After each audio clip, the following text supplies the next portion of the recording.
All right. Baba Zaid, you're on. We are here. It is Friday.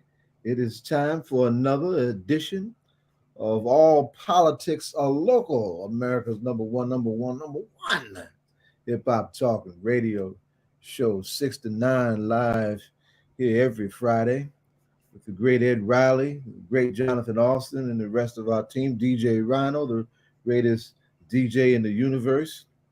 And we've got a full load to share with you this evening. Our first hour, we will look at the politics of the immortal Black Shining Prince, our beloved Malcolm X. Yesterday was his 97th birth anniversary, and a lot happens on his birth anniversary. 97th birthday. Yes. 97th, yes. I'm trying to get some folks ready for his centennial, right? Wow. At the 7 o'clock hour, we have our friend Mr. Bonanno from Tap Into Publications to talk about the elections. And And we did advertise having Joe Carter on, Reverend Pastor Joe Carter on. He was not able to make it tonight, but we are going to have him back on our show. We love have every time that he comes onto our show. yes. And at the 7:30 hour, we will have Lawrence Hamm, Demo Chunga, the People's Organization for Progress, who had a very important press conference that he held just yesterday, also in response to the question of the Buffalo Massacre and what that can mean for the state of New Jersey. And of course, DJ Rhino will close us out with what is the latest in the world of hip hop culture.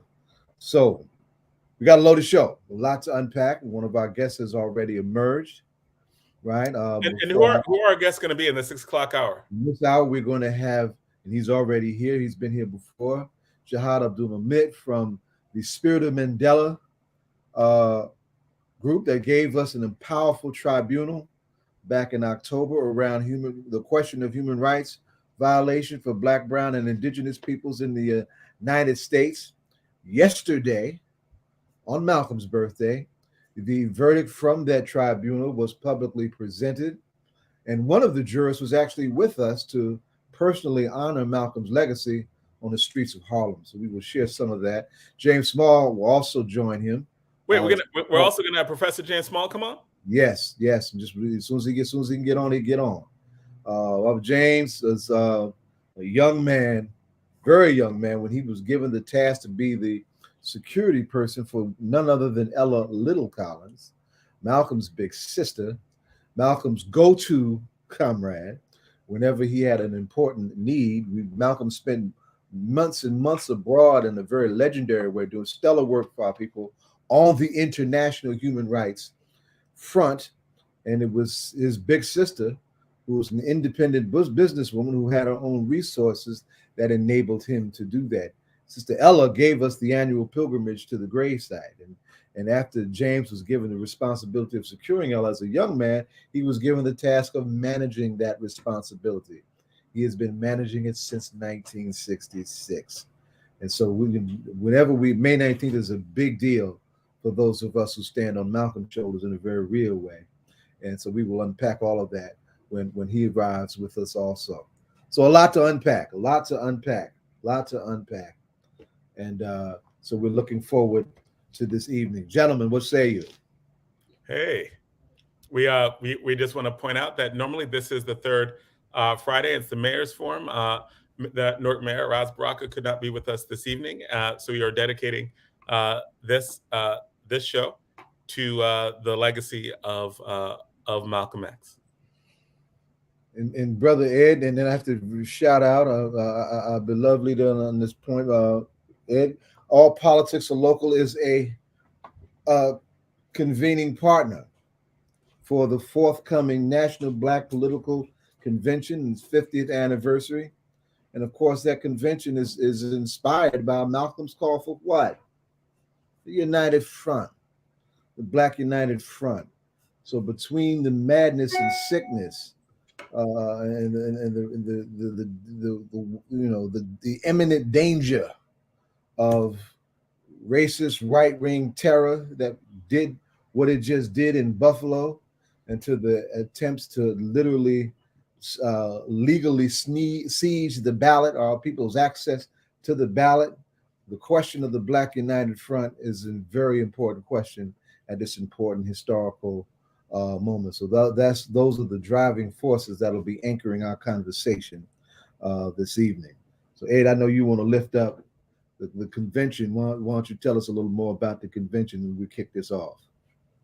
Well, I mean, obviously, man, everything's happening, and I'm excited about it. I'm really excited about start dropping some of the things that are going on. We're not going to do that here. We're going to try to roll it out in a succinct way, but of course, we're getting really close to. Making some major announcements about speakers and workshops and of course, talking more about our brother Mtume, his memorial. So, that's going to be in and of itself a very powerful evening and presentation of Black love. So, of course, for all of those who haven't registered, we're going to encourage everybody, particularly to go to the website, mbpc2022.com, and register. That's what we need everybody to do at this point. We need to make sure that we're getting our people, not just people from around the country, but that we get our people locally to register so that there are no complaints to the mayor. Because as you know, that begins to happen. And that's one of the things we're concerned about, making sure that our people locally are able to get into the convention and not having people from around the country out registering the people here locally. So again, go to MBPC 2022 for the 50th anniversary of the National Black Political Convention taking place on August 4th through the 7th. And of course, there's going to be some dynamic workshops. It's going to be some very powerful speakers, and also a tribute to Brother Mtume. And I might add, we're working on for the first time taking place a national Black youth convention. So that's going to be very powerful in and of itself, right across the street at Rutgers University, going on simultaneously as the convention is going on across the street at NJIT. So that's going to be very powerful. Mic dropper, mic dropper, mic dropper, mic dropper. So and one of the other things I might add, and I'll share this just a little bit, Brother Zaid, before we get started. Some of the people whom we thought would probably not show up have actually been hitting me up and said that August 4th through the 7th is on their calendar. Some brothers who actually have disagreed with the mayor said they come in to Newark just because they want to show unity. Right on, right on. And you got to mature and get to that. You got to mature and get to that. That's good to hear. All right, so let's get right into it. Mm-hmm, mm-hmm. So Baba Zaid, let's introduce our guest and let's go in. This is we're getting ready for the 100th.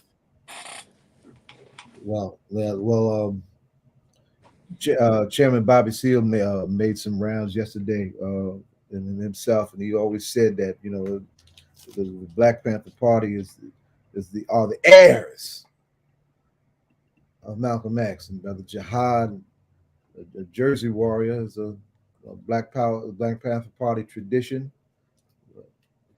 former political prisoner, leader of our Jericho movement for political prisoners, and he has a hugely important role in bringing together all that was necessary to be organized to pull that tribunal off, right? And that tribunal was loaded. If you go to the Spirit of Mandela webpage or the Spirit of Mandela Facebook page, you can see the footage and its breakdown over the several days that it happened. The first day actually happened on the 22nd, which is a national day of action against police brutality, and happened to be Chairman Bobby's birthday, by the way, right? So there's so much went into that, and with the release and the publication of the verdict yesterday, so much is coming out of it. So I'm gonna let Jihad tell you about how all of that developed and what happened yesterday, and how that is so much a reflection of Malcolm's legacy and his impact on us on our struggle. Baba Jihad, you got it. Okay, indeed. Well, thank you so much, you brothers. You do owe me a cup of coffee. You see, I'm still at work in my car, but it's important here in Richmond, Virginia. So, assalamu alaikum. Bismillah. Yeah, and brother Edward, this is I'm listening to All Politics Are Local. That is how I want to begin what we're talking about now. So, um, uh, Baba Zaid, you said in the beginning that in October last year we had a tribunal charging genocide against the United States, genocide against Black, Brown, and Indigenous people. And I'm just going to read the legal jargon of the definition of genocide. And anybody who's hearing this for the first time, like say what? Because genocide is a heavy duty. Obviously, homicide is heavy duty. Genocide, we talking about people, not just one, even though it could be one with the intention to kill more than one. But normally when we think about genocide, we may be thinking about something like Rwanda. A million people killed in 90 days. That's genocide. Obviously we're talking about the indigenous brothers and sisters, what happened to them. Some people can resonate with that. And I say some people, I'm talking about liberals, neoliberals, people that don't even know our history, but know vaguely. But, oh yeah, they did decimate the Indians. Yes. Bosnia Herzegovina, there's a lot, the Hitler killing the Jews and all this. We can resonate with that. But when we talk about Black and brown people in particular, we lose it because it's happened over 400 years, and such being the case, has become normalized. I mean, all that we see, including what the atrocity that happened in Buffalo, has been happening to us all the time, and it is reprehensible each and every time. So just reading the United Nations definition that was adopted in 1948, Article 2, Convention on the Prevention of the Punishment of the Crime of Genocide. And for the listeners, and I'm not going to be that long, for the listeners, when I read this, you can just think about Black people 400 years. Think about people of African descent 400 years. Think about that. Okay.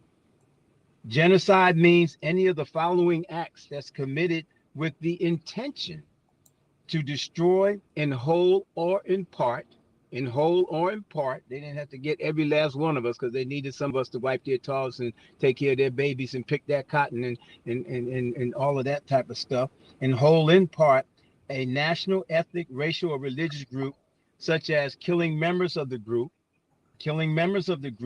causing seriously bodily and mental harm. The trauma that we experience today that's causing our young Black kids to kill each other as a result of Willie Lynch and everything else that they set in motion, and how we hate each other. The only way that we can show our bravado and our manhood and all this toughness, because we can't play it out, or so we think we can't play it out on any other stage. We play it out by killing each other over nonsense stuff. All right. So mental harm to members of the group. All right. Deliberately inflicting on the group conditions of life. Calculated conditions of life, calculated to bring about the physical destruction in whole or in part, imposing measures to prevent the births, all right, within the group, and lastly, forcibly transferring children from one group to another. All right. So how they destroyed our family system, our whole structure. The slavery has been throughout the world history. But when you talk about the chattel slavery in North America and in the Latin Americas, they took our language, our religion, they busted up our families. We couldn't keep our mores, our values, or anything like that. And mind you, now this act is punishable, and it's not just dealing with the act of genocide, the conspiracy to commit genocide, and the attempt to do it, or complicity in it. Now, just think for a minute, like Amir Baraka's poem. Who do you think we're talking about? Who do you think we're talking about? And how does this have, you can't see the forest for the trees. So, okay. So we had a tribunal that built on the tribunal 70 years ago, William Patterson, W. Du Bois, and Paul Robeson, and they took the recharged genocide results to the United Nations. Well, and Al-Hajj Malik al-Shabazz always talked about the fact that this is a human rights struggle, not just a civil rights struggle, it's a human rights struggle, and we need to take it to the United Nations. We need to take it to the international courts. We need to make our struggle international. Well, this tribunal seeks to do just that. And you said you had Your Excellency Madeleine Musami, who was the chief jurist for the tribunal, on your Yes, program, or with you in New York. Your beautiful, profoundly beautiful sister, yes. traveling all the way from South Africa. During the tribunal, strangely enough, she wasn't allowed to come into the country. So you go figure that. Mm-hmm. But we're used to those type of obstacles. But yes, so this tribunal established a legal foundation to prove what we already know to be happening. But for some of us, we need to put it in some. We know that putting it in the legal jargon kind of like structures it and addresses all the naysayers, those that try to obfuscate the issue and cloud the issue. We put it in legal terms, and we found that the panel of 9 jurists from all over the world, some from the United States, including Sister Musami, who you was talking about earlier, found, and they're not our bedfellows. We had to prove the case. We had to prove what we already know to be true, but we had to prove the case. We was just, oh yeah, give us DAP, what they did to us. It wasn't like that at all. We had to prove the case by bringing in witnesses and setting the stage and making our case, not only to those jurists, but to the apathetic, beguiled, bamboozled American public that just can't see it and just get it. So when we recognize that we are the victims of genocide, then hopefully our conduct in terms of our own liberation, as Jalil Muttaqin says, we are our own liberators. So here's the connection I just want to make, so you can move on with the rest of the guests, is that what Brother Edward Raleigh is saying, all politics are local, and yet we're taking it to the United Nations. We're keeping that nexus, because the United Nations hasn't done a GD thing for us pretty much ever. The United States doesn't even pay their dues. They stick there. I've been to Switzerland numerous times, to the UN, and the issue of, for example, political prisoners, they're looking at us incredulously like a deer looking at the headlights of a car coming on. Is this even true? Da, da, da, da. They can't, but to maybe to exact some action against the United States, the big bully on the block, the superpower of the world, even though it's in competition with China and other places now, yes, indeed. But the big bully on the block, the big imperialist power on the block, they can't, there's nothing said about that. It's nothing said about that. So even though the final verdict came yesterday, we're taking it to the union. Just to ask you more like a clarification question on this, right? When a lot of people hear political prisoners in the United States, they don't think there are political prisoners in the United States, right? Even the concept, when you say political prisoner, they'd be like, how they're political prisoners in the United States? And you were a political prisoner in the United States. Yes. What does that mean, right? What to an audience who has no idea of COINTELPRO, have no idea what this is, what does it mean to be a political prisoner? And how is that also connected to like the legacy of Malcolm X? Indeed. Well, the freedom fighters, those are political prisoners, somebody that is incarcerated, interned, or put in a concentration camp or captured, whatever, for their political beliefs and their stance against U.S. capitalism, what we experience today, the systemic and historical white racism, white supremacy that we are oppressed with, exploited with, and degraded with for 400 years. Those have taken a stand, and even those that set up didn't necessarily have to take an action against something, but their politics, their ideology, their philosophy is such, and they work in the community. They do work in the community. There is a distinction between political prisoner and prisoner of war. Nowadays in the United States, even with the National Jericho Movement, which I am the chair, we tend to use the word political prisoner actually just to paint the general picture. Because if you think of saying somebody's a political prisoner, they're in prison because of their political beliefs and actions, and that's a hard sell for the gullible American public. You can imagine what it is to say somebody's actually a prisoner of war. So over the years, we started to just generalize and say political prisoner, but some of us are actually prisoner of war because we picked up weapons. We actually committed actions toward our freedom. Now, somebody 50 years later listening to me talk and say these type of things to me, saying, well, did y'all really think you're going to do that? Or that's criminal. Well, I challenge you, go open up a book, and if you to a picture of Nat Turner or Harriet Tubman, and however you view it, do you see a hero? Do you see a criminal? And if you see him a criminal, then you see us as a criminal. You can get the hell out, drop the mic on you, hit the road. You're the ones that we're going to put on that side of the room, like Malcolm X said, and we're going to deal with you some point in time because you are ignorant, you are dangerous to our movement and to each other, and you are one of the frontline reasons that we can't move any forward any more than we have.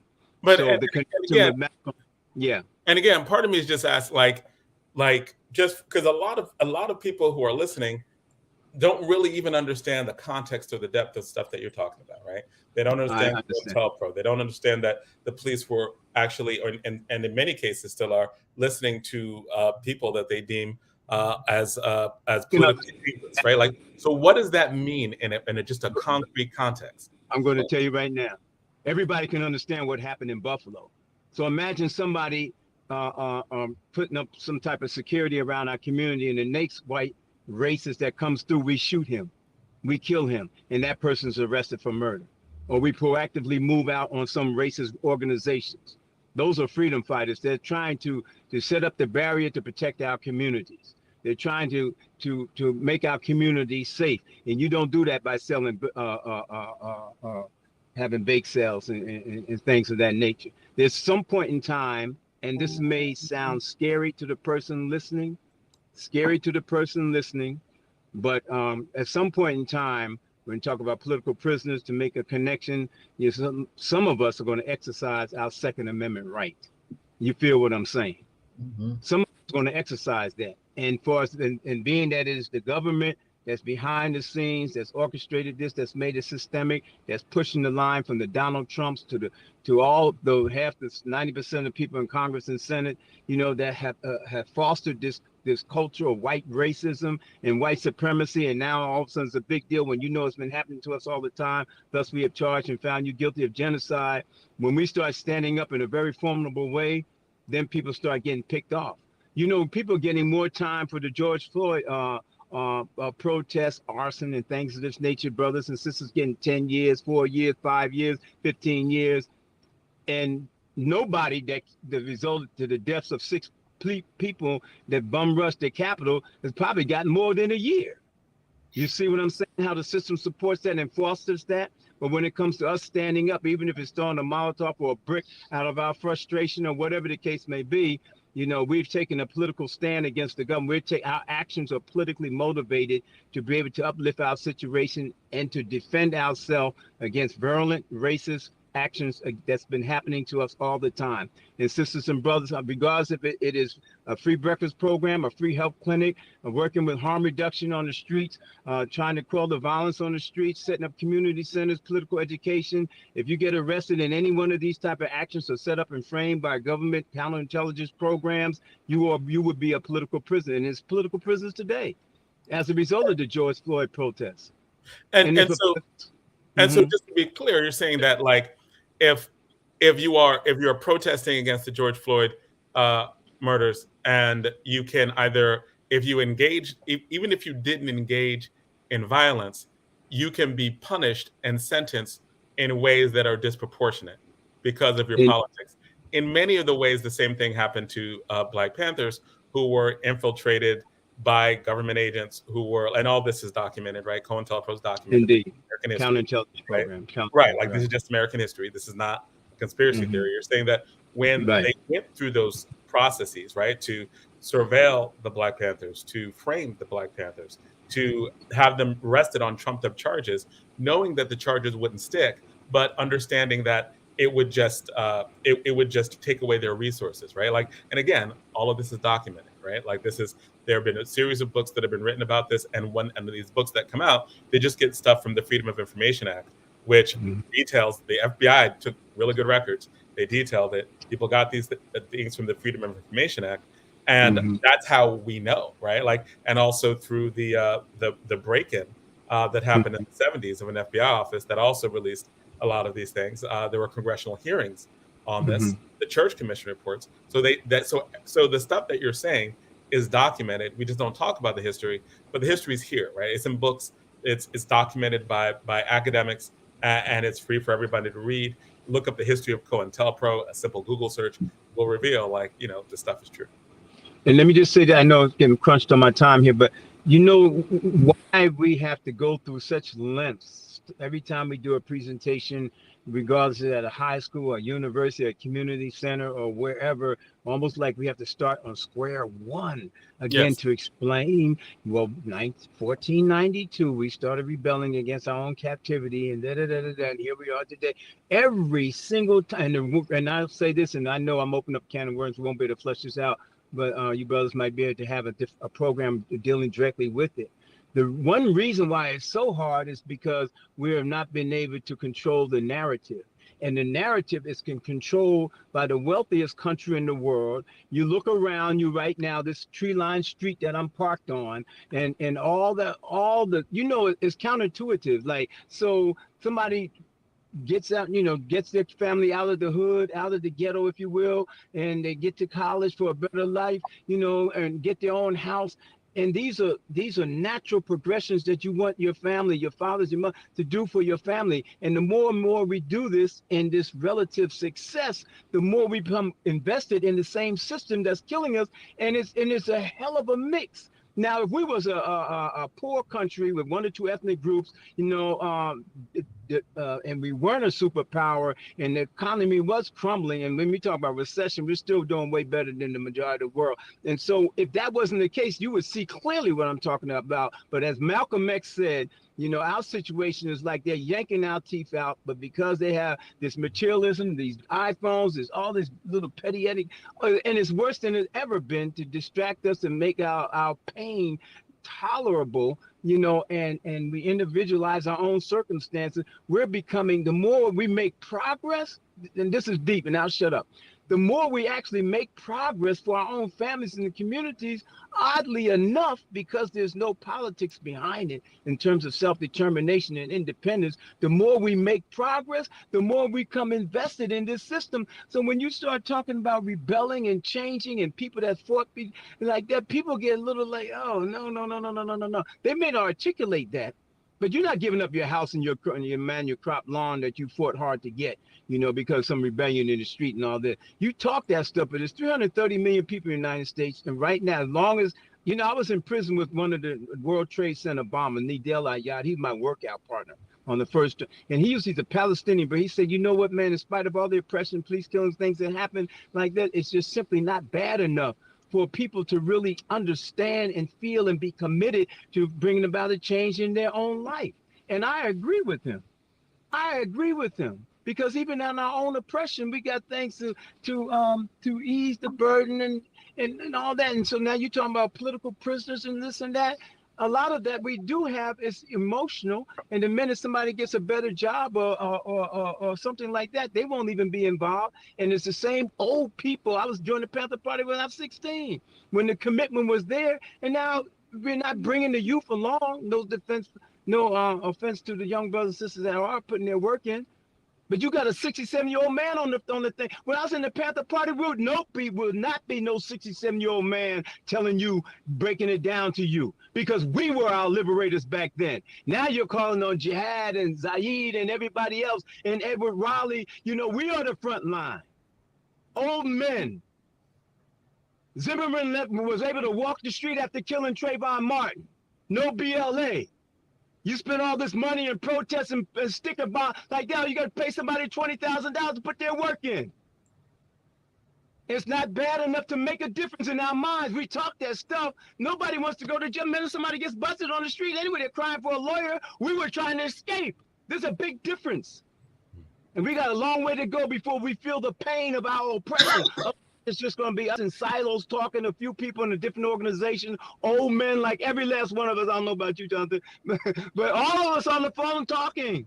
We're old, man. I'm going to be 68 this year. You relying on me? I want to bring weapons and stuff like that. You're full of shit, man. You're full of shit. You are. You're bull jiving. You bull all them reps on, you ain't done nothing, man. There'll be plenty of buffaloes. You'll still be in the hood killing somebody else. You You punks, you're a bunch of punks. You're a bunch of punks, man. You're scared of the man. And you'll pick easy target each other because he taught you to hate each other. That's the connection with Malcolm. We lost the connection. You're a punk. You're a punk. You are a punk. You're killing each other. And you're scared of the white man. You won't say that. Yeah, the white man walking down the street, you may not go for him pushing you like that, but you are really scared of the system. You're scared. You're ignorant. They punked you. Malcolm said they bamboozled you. So I want to bring Professor James Small into the conversation. And you said a lot, right? Like you said a lot in terms of too much this generation. No, I'm just saying that was a good thing, right? But you were talking about the it's almost like like the Panthers were young and they were reading and they were looking at breaking things down. Professor Smalls, what do you have to say about that? Like in terms of that and Malcolm's legacy? Now, and also, first, I agree with you actually worked with Malcolm X. You were a young man, and you were in you literally worked with Malcolm X.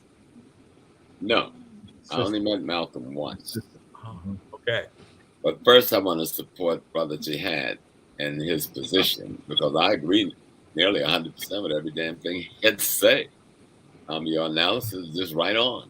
That's the reality. And then we're stuck as the elders. How the fuck do we get a chance to fix it? What can we do? I was so happy yesterday because when I got to the seminar, I was sick, and I promised my wife I wasn't even gonna get out the car when I got to the cemetery yesterday. But when I saw the young people, I decided I need to get out the car and help show them. And so I think we just have to realize they understood jihad, what we pulled off in the 60s and 70s, that we had, like you said, we were controlling the narrative that was affecting the mind of Black youth. We were Black youth then, like you. I'm 10 years older than you almost. But we as Black youth, we had elders teaching us to, and we were controlling the narrative. They beat us. We can cry about how beautiful hip hop was, and it was a beautiful thing that came out of our people. But the enemy took control of that information flow and used it against us.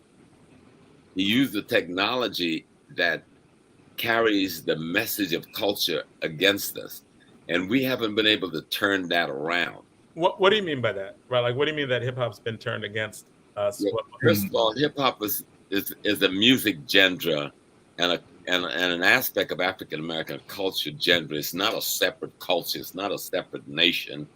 It was the same medium that was bringing us rhythm and blues, bringing us jazz on the radio, the same medium that was carrying out the socialization process that had to do with emotional attachment to culture and one another. That same medium, we called it hip hop and made it something else. But it was nothing more than the same propaganda instrument that was selling us, rock me, baby, rock me all night long. They just came up with some other ways to twist our minds using the same radio, the same record company, the same, chapter in the social studies book at school. And we bought into being something other than the oppressed people. Because the people who ran hip hop was never Black then or now. The people who ran the music that we call hip hop was never Black then or now. But we're under the illusion that we're doing something the same. Italians and Jewish record moguls and gangsters who was running the life of Sam Cooke and Aretha Franklin and Otis Redding ran the life of all Tupac and all of the people that was there.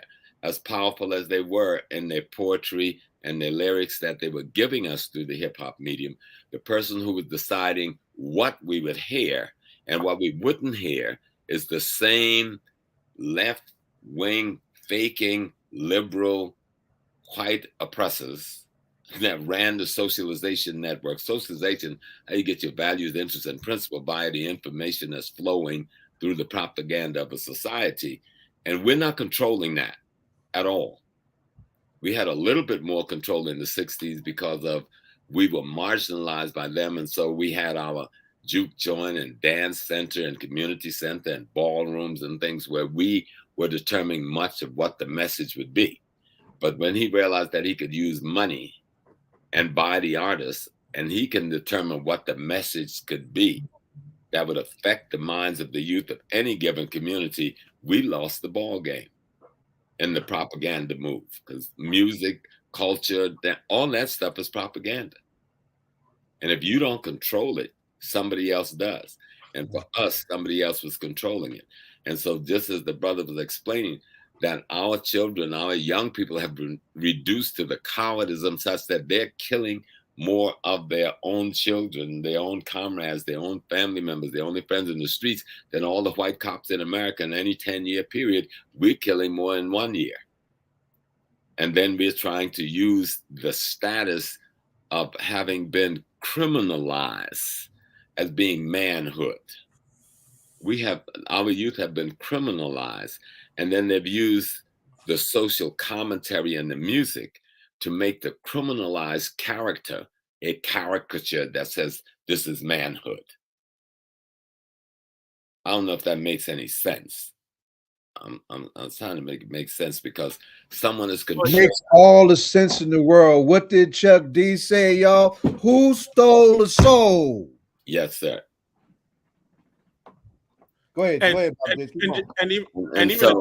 Baba, Jihad, I wanted to say one other thing, because it's a hard sell trying to explain to people that America has operated as a terrorist state, violating every human rights possible under legal construct of the African peoples in America for nearly 500 years. So when we talk about our prisoners of war, and we talk about our political prisoners, like you said, people looking at us like we don't have a head, because they don't know the history of America operating as a terrorist state, using its jurisprudence and its laws to rationalize the terrorism that was wreaked against us from day one, even till now. The 13th Amendment still allowed them to enslave us if they convict us of what they say is a felony. So you're saying that there's something that's needed, like the way in which we educate ourselves just isn't there. There's a documentary on HBO. It's called "Exterminate All the Brutes," and one thing that I found is that Raoul Peck is the director. He's awesome filmmaker. Yeah, and awesome. a Pan-Africanist. He made the film like the Malcolm we're talking about, straight out of IT. But let's be clear now. We have some fantastic young people out here that are standing up. I don't want them to get lost in the song. That's right. Well, I was gonna ask the question about that, right? Like, we've had massive amounts of protests in the last few years, right? Like for the George Floyd protest, shut things down for a little bit, right? Like when you have BLM that came about in 2000, I think 2014, 2015. With a lot of the Michael Brown protests, et cetera, and brought out a lot of different things. Like, is there a similarity, or like how when we're looking at BLM, we're looking at the protests that have taken place in the last few years. How does that rate with stuff that you're talking about? Stuff like where the Black Panthers were actually questioning fundamental things about American society. Let me, don't make it too long. Jahed stepped on it.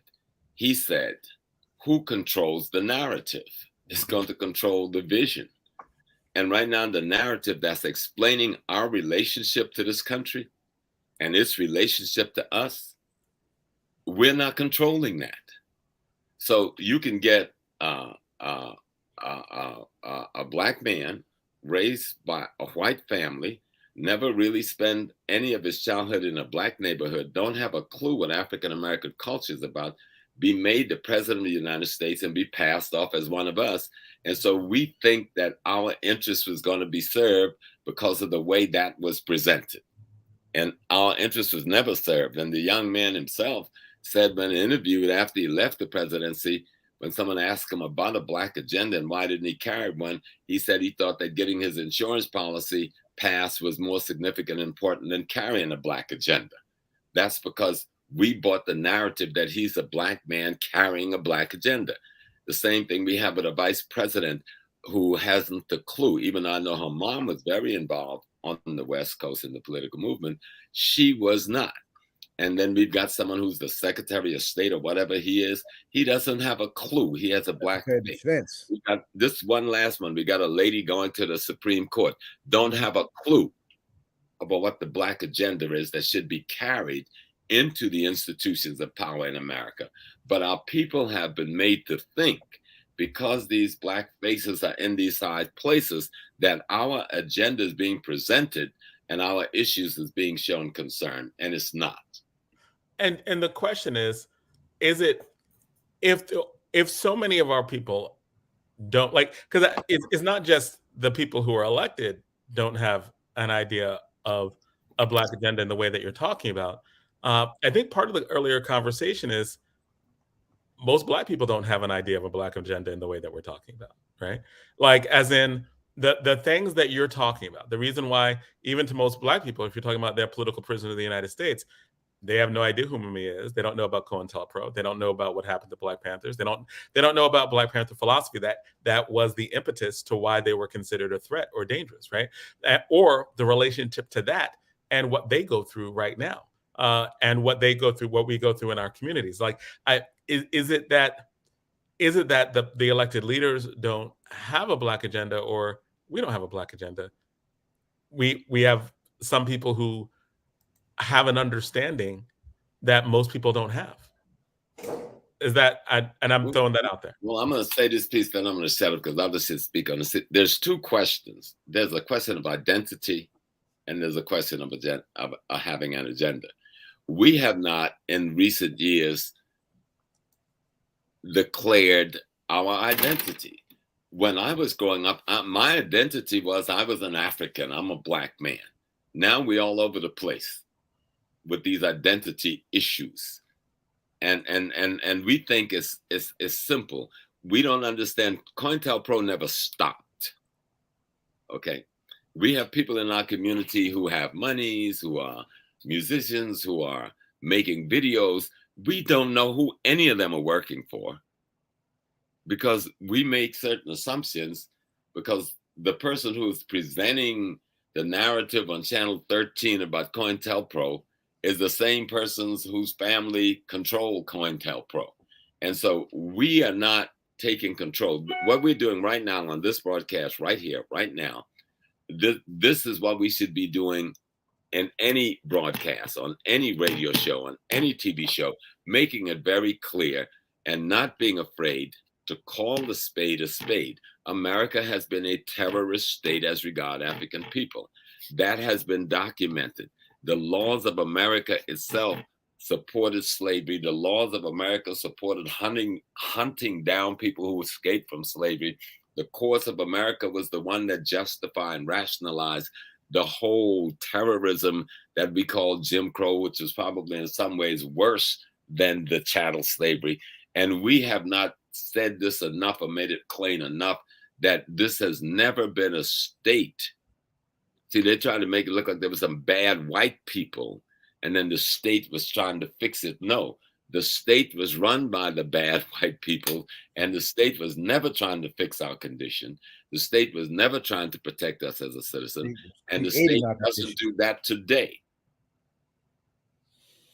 And we have conditions created, conditions calculated to bring about our destruction in whole or in part. That's what the definition says. So it's working. The state and the system is working the way the system was designed to do when it comes to our people, to create those conditions. Yes. And that is what Malcolm lifted up. And Malcolm's breath of fire bum rushed the national dialogue and interrupted it with our voice and our narrative in a way that we needed and hadn't had it before. Right. We had some of it on the generation before him with Mr. Robeson, bringing it back to our local. Mr. Robeson was from Jersey, right? That giant who spoke 25 languages and scared the hell out of white folks was right straight up from Jersey. He was the one that delivered that petition to the United Nations in 1951 that William Patterson put together, right? And then and he was attacked. You know, the COINTELPRO of his age attacked him, which is why we know so little about him. Well, we're a big people, right? We're nearly 60 million people, but many times what we, the activists, are guilty of is operating like we're 60 people. Yes, sir. Okay, we got to operate like we're 60 million people. And how do we use the tools of society? Once the most active and militant instrument in the Black community was Prince Hall Masonry. Now they're more like the collaborators. What happened? Just taking, not just putting that one organization down, but just taking it as one. Once the instruments we calling churches weren't just Christian propaganda, but they were the activists in the community fighting for freedom. What happened? Once Islam was more than saying 5 prayers a day and wearing Arab type clothing, it was a liberation instrument. What happened? We who are still here got to take a look at that and explain to the young folks what happened. The tools that was allowing them to fight and giving them sanctuary from a space to fight, we've allowed them to be taken over by the collaborators without even calling them collaborators. And okay, so you're gonna have to break this down for me, right? Like, and can you put like, again, the protests in the last few years, right? Like, you have Black Lives Matter. You have a lot of young people who are organizing against police brutality, who are in what they're organizing, right? Like in movements to defund the police or movements. Are those things, are those activists connected to the spirit of what you were talking about of a Black agenda, or are they connected to the things that Malcolm was talking about, that Black Panthers were talking about? Don't say no. Let's make it alone. No. First of all, Black Lives Matter was not an organization. It was an association. Okay. The element of it that was an organization was a very small group, and they weren't into African agendas at all. They had a nice cliche, and the media and the opposition and the left, liberal left, bought into it because it allowed us to look like we were fighting when we weren't fighting anything. Those people who came out in the street around George Floyd would have came out in the street if you were saying chocolate life matter. Something happened in the hearts of people. And this isn't the first time people stood up against injustice across racial lines. It had little or nothing to do with Black Lives Matter, why they made that move. It had to do with the technology of media more than it had to do with the cliche of Black Lives Matter. Because there's a difference between an organization and an association. Me and 20 of my people can get together, and then you says, okay, good, y'all can walk under a banner in my name, but I don't know what your politics is. I don't know what your ideology is. I don't know what your discipline training is. I don't know what your commitment is. That's not an organization. And I don't think its intent was ever for the liberation of Black people. Even though it did a wonderful job by presenting the cliche, it did a wonderful job by giving people a nice phraseology to rally around, I didn't see any real organization. I know that we're getting ready to end our time. We only have 10 minutes left. What I want is if both of you could give advice to the younger organizers on what is actually needed in order to control the narrative, to tell the story that needs to be told, so that the progress that we need to make, we could actually make. What advice would you give people who are like young, sincere, and organizing? Right. You want to go first, brother? You want to give me the Yeah. No, go, Brother Jaheed. Well, I would say, Dick Gregory had a book with Black Lives, Black something like that, a long time ago, and in it, it was this analogy. Maybe I wish Professor Small could maybe expound on, but we're out of time. But he said the United States is very sophisticated now in its oppression. Matter of, it actually benefits them for us to have these protests in the street. Because it allows them to boast and brag about our First Amendment rights and being a true democracy. And so it actually works to establish, you may address one small issue in George Floyd getting the cop convicted, maybe some police stations should change the agenda, but the agenda itself is not being changed.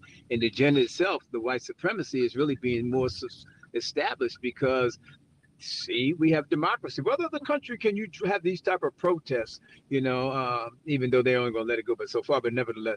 I mean, so he said he likened it to a tea kettle on the stove. The water's boiling, which is our social, political, economic condition, but it has a little hole at the top, and it can whistle, and that whistling is our protest. And because they know they can't plug the hole because they'll blow, and now you're talking about something serious. So they have a system that allows for a certain level of dissent, a certain level of protest. They'll use that protest because it's multifaceted, and you can actually bring about some reformist change and think that you have secured a victory, when actually you haven't. And actually you solidified the system to show that the justice system works. We did convict Chauvin. He did get whatever he got. In spite of all the other oppressive nature of it, but we won that victory. And the white racists in Buffalo is going to get life in prison. And so actually all of this, as convoluted and complicated as it is, it works in favor. So only advice I would have for young, sincere brothers and sisters, and I didn't mean to slight any youngsters. I'm talking mostly about my sisters and brothers in the hood, because I work in the hood all the time with these gangbangers and stuff like that. But so I'm just saying, so I got off on a tangent on that, so forgive me. No, you were right on. That was. true. Okay. And they I made sure that were. I clear. work with some knuckleheads too. Speaking to a specific demographic, I would say continue doing what you're doing. Educate yourself. I mean, reading is not maybe as popular as it was when we were young, before we had cell phones, and we can find an answer on Google with one paragraph answers, and our understanding becomes very superficial. I challenge you to read. I challenge you to continue to connect and with other organizations and mobilizations that are happening, because this is going to be a very long process. And can you break down what you just said about reading and paragraphs? Because I think that just needs to be repeated, right? What do you mean by paragraphs? Like basically what I heard is younger generations, they don't read like you were reading. Can you tell me, what were you reading? What were activists reading? And what is the difference between the things that you read and your words, the paragraphs that people are quoting and reading now? Yeah, so that's the contradiction and the benefit of technology, to have broader access to information, but it makes it more superficial. And so what we're reading Malcolm X, Julius Lester. We read history books from slavery to freedom, Lerone Bennett. I mean, poetry, everything you can get your hands on, we read. And we were competing and reading. You finished reading that yet, sister? Come on, hurry up. So I can get to read it also. And we were teenagers now. Schooling, priding ourselves. Could we even quote? I remembered almost the whole one of Malcolm X's whole speeches, and I was showing off so much. But that reading gave you a spur, and that reading, along with being actively involved in theory and practice, Nowadays, you can Google, like, who was Malcolm X? Born May 1925, and you get a little paragraph and going about your business. You can answer the question, but you don't understand the man, and so reading is essential. So here's what I would suggest in the breath, and it's only suggestions, to help us build, really entrench yourself, ground yourself, and study. It's easy to get hold of good information and literature by just contacting people on this call, other brothers and sisters, down with the movement, and see what they're reading and studying, and do that, because the information is out there. Information. They said if you want to hide something from a black person, just put it in a book, and that's still true. Information is out there. They hide it from you in books that you can get at the library or on your iPod or whatever. It's just a matter of reading and staying involved. It's almost like you're constantly trying to start a fire in the woods that's windy. One day it will ignite, and sometimes you just want to, this is the last thing I'm going to say for sure. So by you constantly doing the work that you're doing and trying to build and form unity and work in alliances and things of that other nature with other organizations, all security into consideration, you establish a track record. So when something does shift and happen, an objective condition changes, you'll be in better position to address it, not reacting to it, but proactively. That's the whole theme behind Spook was Sat by the Door. If you remember the movie or the book, they trained and trained and trained, and they were ready and poised, to deal with the situation once it jumped off. So we're doing our work in the community. We're campaigning to free political prisoners. We're feeding the poor. We're forming assemblies down south and all across the country to do community work. So when something happens, you'll be in a better position. You establish your trust with the community, and you'll be ready to respond on a different level when that time comes. There you go. So I salute everybody. So, and I'm really hard on my thug brothers and sisters in the hood. You gotta step it up a little bit. If we had as much hardware that they had, Man, we've been heard that a little different militarily. Yeah. I remind them of that when we stepped to them too. I want to let everybody know that I want folks to go to spiritmandela.org to see, the breakdown of the tribunal, just what it did, who the jurors were, what the testimony was, and the verdict that just dropped yesterday on Malcolm's birthday. And Jihad mentioned Sam Greenlee, who gave us Spook was Sat by the Door. Sam Greenlee went to the land of ancestors on May 19th. But we also want to make sure that we give Professor Smalls the last thing. We got it. I just wanted to stick that note in as you were. We got it. Yeah. Well, the simple thing. I'm with Brother Jihad, and I want to tell the youngsters out, the younger comrades in the streets. Yeah, we need to be hard on your ass because we're responsible for you. But you have to take responsibility for the future of your children. And Malcolm, somebody asked him, Brother Minister Malcolm, what is Black nationalism? And Malcolm said, you've got to control the economic, the politics, and the culture where you live. In order to provide food, clothing, shelter, safety, and security for yourself, your family, and your community, you got to control economic, politics, and culture. And once you do that, you get control of land, labor, and resources. And so Stokely Carmichael, Kwame Ture told us that we need to organize. So everybody should belong to some political organization or another and mature yourself to where you need to be politically. So if we move to address control over economic, politics, and culture by making sure we can provide the food, clothing, shelter, and safety in our community and getting control of land, labor, and resources, we have to do what any good guerrilla do. You have to adapt to the ecology you find yourself in. And so if you're in a community where people get elected to the school board, then you've got to take over that election and you get elected to the school board. If you're in a community where people get elected to city council, let it be the Black nationalist radical who gets elected to the city council and not the person who have been working in collaboration with the other folks in our community. We have to take the environment we're in and master it and take control of it. That's a good guerrilla. Otherwise, you're not going to even be in the game. And we don't need to set aside a piece of land for Black folks in America.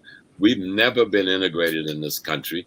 We are as segregated as we ever was. Well, all we got to do is take control of the land that we are on. And the Black nation will be in charge of itself. And that has to be the effort on our part. And that's what Malcolm and them instructed us to do.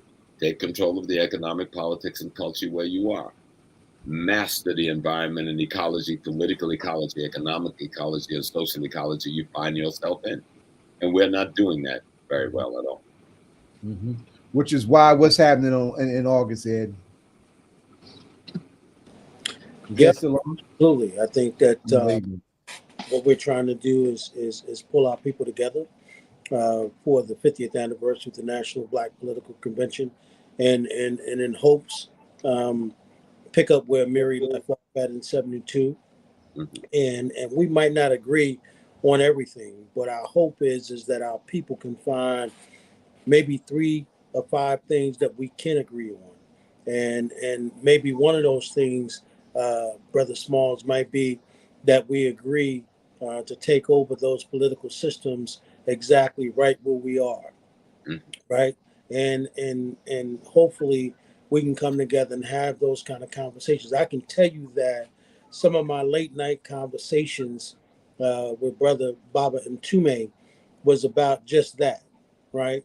And he was always in tune with making sure, and John Austin can tell you this, that young people began to take over those particular systems from an African perspective, and sort of like you said one time, Brother Smalls, when you was on the show with the congressman, and he was not using the word African but people of color, and you told him to stop saying that, Right. and to begin to do that. And you're right. We self-identify ourselves in so many different ways that we lose our own connection to our people. And as my brother John always says, it's difficult to deal with people that don't even have a black code. In other words, don't even see themselves first. But when they look at a picture, they see everybody else, but don't see themselves. And I think that what Brother Jihad is pointing to is absolutely right. Our people are not we are not a reading people anymore. And I can remember when I was in undergrad, in all of those classes I took in African studies, one of the books that moved me the most was the autobiography of Frederick Douglass. And those books encouraged me to read. Now, it's a difficult thing to get young people to read. So I think Brother Jahad is right. I think that we've got to find a way to move young people to reading, and be willing to do the necessary research that they need to do. So I appreciate all of you brothers, man, and I agree with you, Brother Smalls. This is the kind of conversation we need to be having on a Friday using this kind of technology. I thank y'all in a very black and very strong way. I appreciate all of y'all, man. I appreciate you too. Thank you for coming on. Thank you, You Brother know, Riley. I think Appreciate you that too. I didn't realize that the 100th anniversary was coming up of Malcolm X's birth, and I know that in the next few years, uh, as everybody gets older, these conversations are even more important. So thank you. Beautiful, beautiful segment. Beautiful segment. Beautiful segment. Wish we could do another hour. Right, right, right. Well, thank you. That's for All Politics Are Local, America's number one political hip hop radio talk show, streaming show, as it were. And we are on right now with going to the next segment. We are going to be talking about Newark elections and voting and what some of these numbers are in these elections. So we're going to start off specifically talking about Newark elections, the runoffs, the change that happened at the last minute, some of the inside out politics. We're bringing in a local reporter, Mark Bonomo, who is the editor of TapintoNewark, friend of the show. He comes on frequently just to talk about politics, talk about different things within news. We were also going to have Pastor Joe Carter on, but he could not make it because I know he wanted to say a lot about voting and just these numbers. So to get in the conversation, we're just going to start us off right here. Mark, what did you think about the first part of the Newark elections? Voter turnout, did it come out like you thought it did? What was some of the things? What are some of your insights into what happened in the elections that just happened? Gotcha. Well, first of all, thanks. Love being on the show. What you see in Newark is, first, there's just a general pattern that people need to understand. Since 1954, Newark's had the Faulkner Act of type of government. In that government, you've got an elected mayor, elected 9 members of council. 5 of those council members are from the wards, north, south, east, west, central, and 4 at large.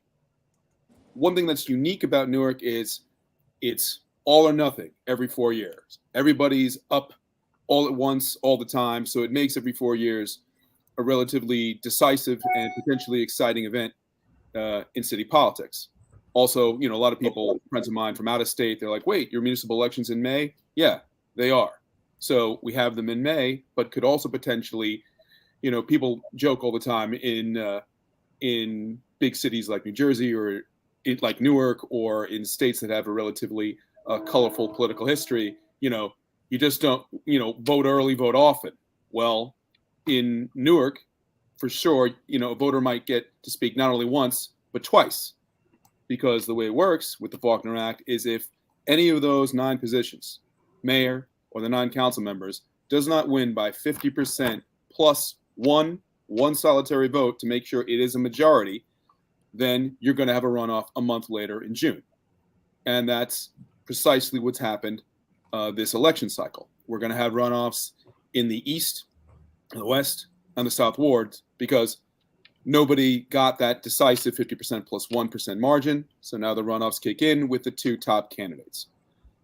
What you've got is kind of an interesting dynamic because the mayoral election, Mayor Baraka, crushed it in terms of the results, didn't have particularly strong opposition, won overwhelmingly.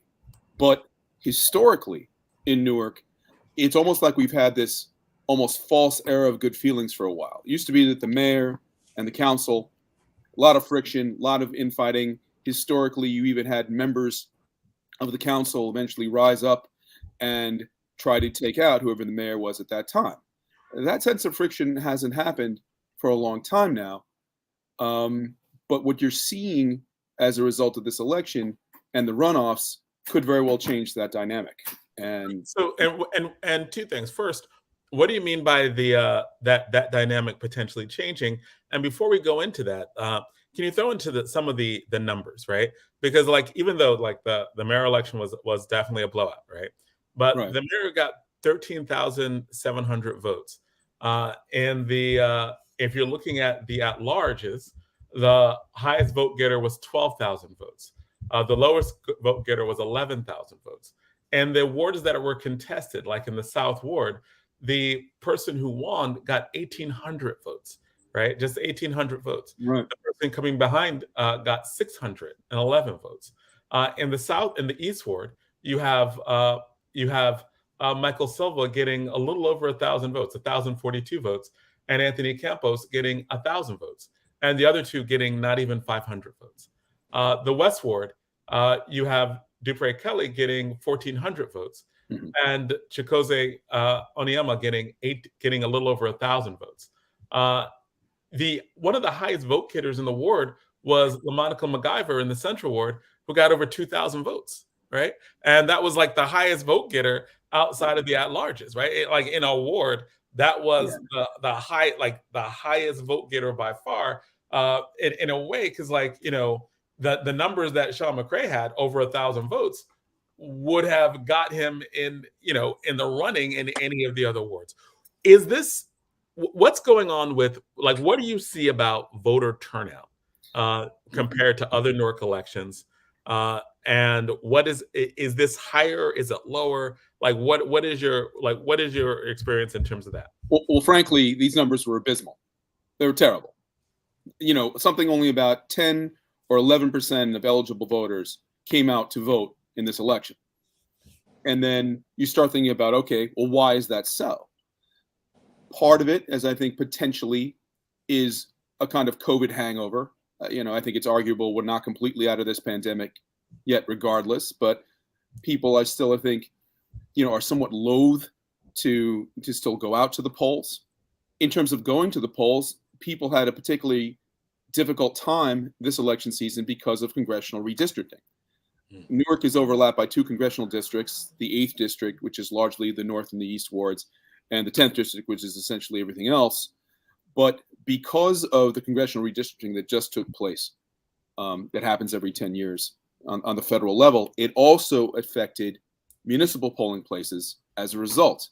And, where I happen to live was almost this weird convergence of all the boundaries coming together. I live barely inside the 10th congressional district. and I vote at a place called the Villa Vittoria, which is a senior home. It's on 7th Avenue. It faces St. Lucy's Church. Now, that's a senior building.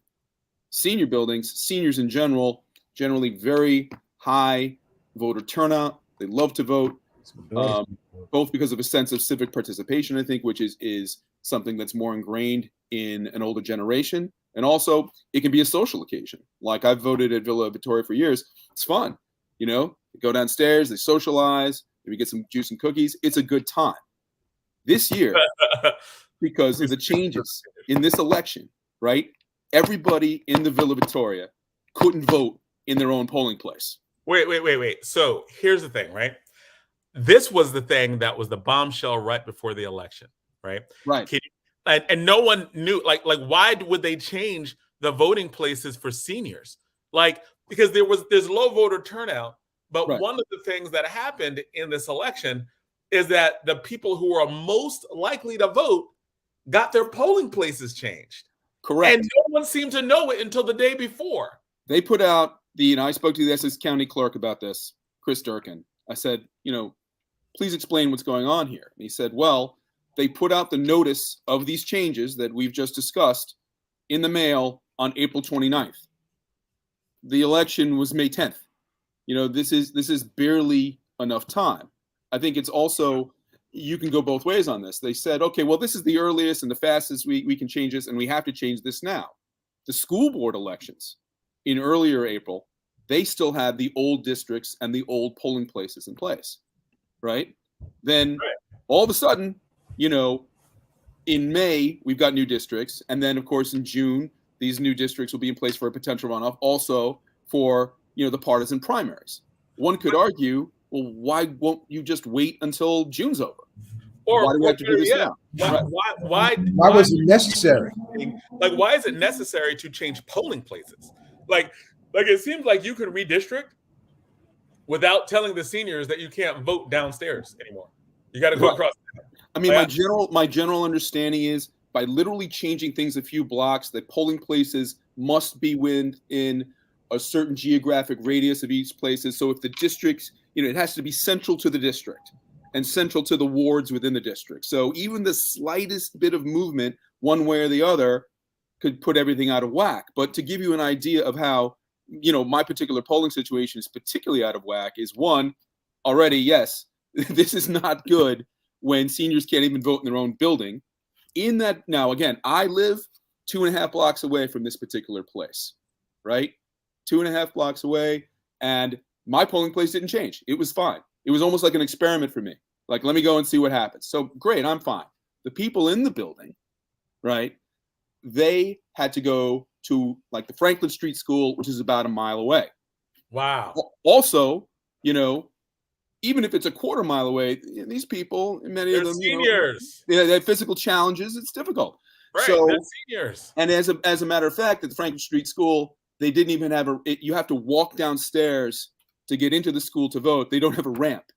Wow. So it's not even accessible. Like, what? Okay. So they took seniors. Yeah. Right. Right. Who they could just go downstairs and vote.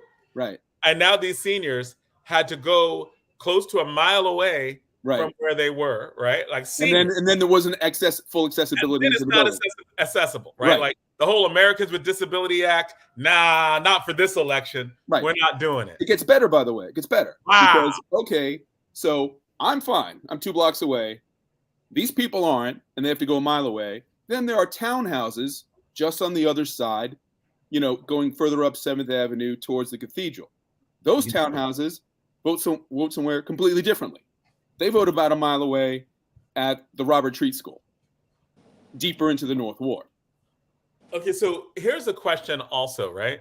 Right. Why? Well, also, like it seems like the county is this all the county clerk's fault?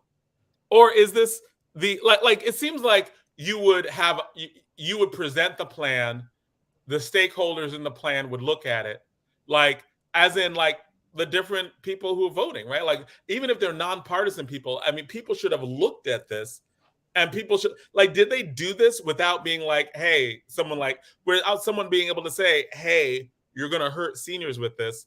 Here's the polling place that you have. as it doesn't have any accessibility for old folks. You're sending old folks here. Like what shouldn't like they be like, well, I mean, I'm not saying fire folks, but like, hey, what's going on? But John, the mayor is saying fire folks. You're not saying that, did. but he is saying that. Mm. And Mark, the mayor did say he actually went to some of those places that you just talked about, where seniors, right, had to literally look downstairs and they were in wheelchairs, and he said those folks were actually disenfranchised. Right, because that's the word disenfranchised here is important, because technically, and this is a fact, no one was disenfranchised in terms of you could fill in a provisional ballot. If you go there, if those seniors come downstairs and say, hey, this isn't your polling place anymore, which of course would befuddle them, you fill out your provisional ballot, those ballots will be counted. You know, it might take a day or two later, but they are certainly counted. So nobody lost their right to vote.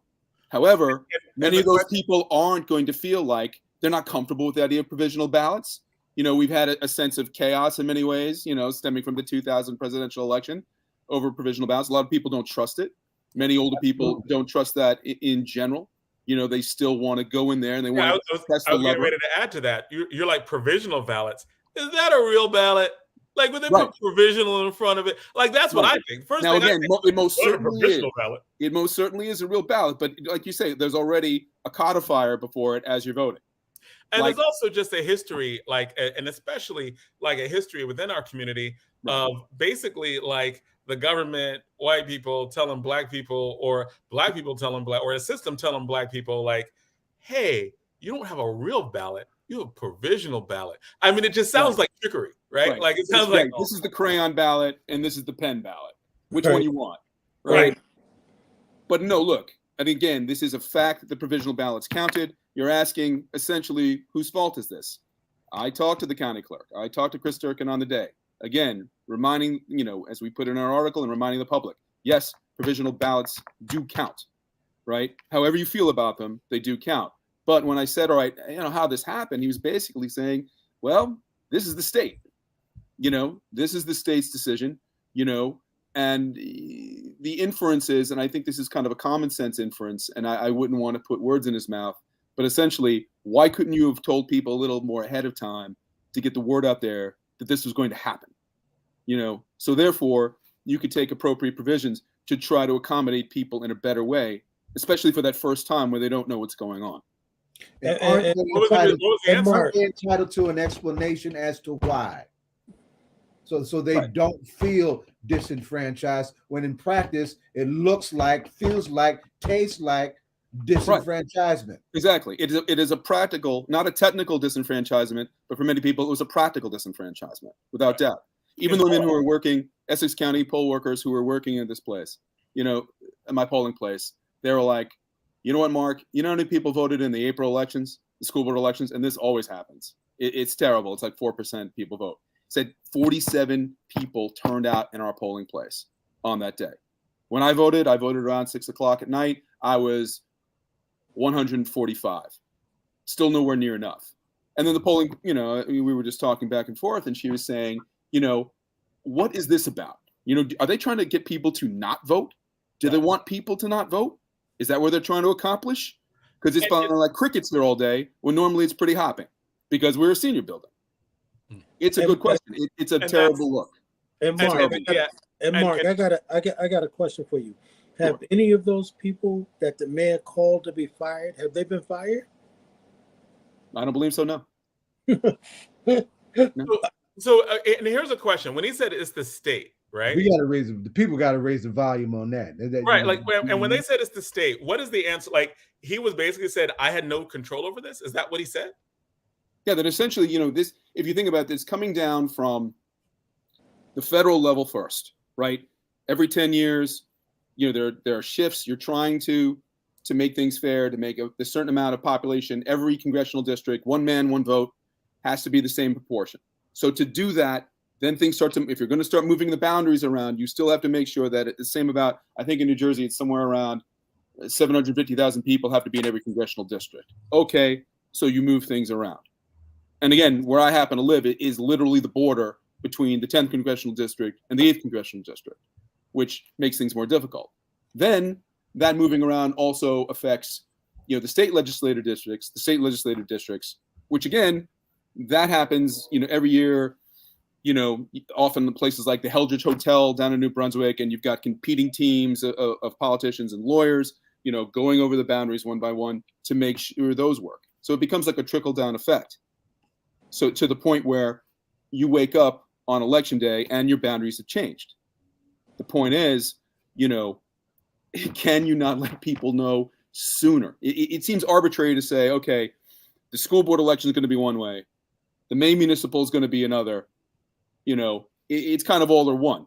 Either you have everything changed before an April election, right, and then you maintain that, or you wait and then everything's changed after June, one way or the other. Now, then again, it's like, but wait, the boundaries have changed. We have to get an accurate count. All right, fair enough. But it would seem to be much more safer and wiser to try to get this done sooner rather than later, so you don't have what we had this time, which is essentially, bifurcated boundaries.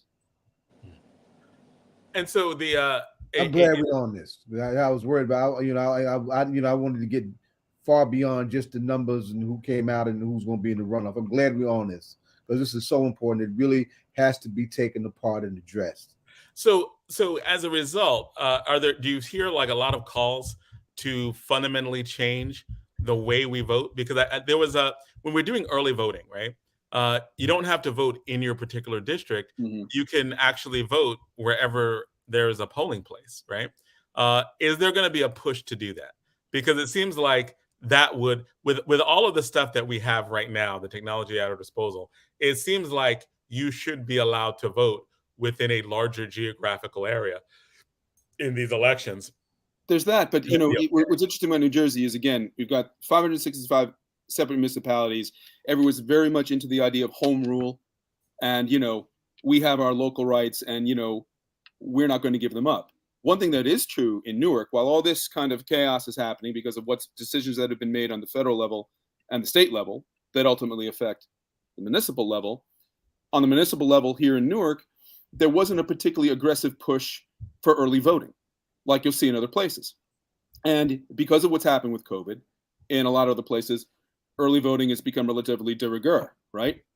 It's normal now. Here, we didn't quite get there this election. That is something Newark, the city of Newark, could have done for itself to potentially, if you're voting early and you're mailing it in literally, well, you're not worried about a polling place. You're like, can I walk down the street and get to a post office box, or those voting boxes you saw, specifically for that purpose, specially colored to get in early voting ballots.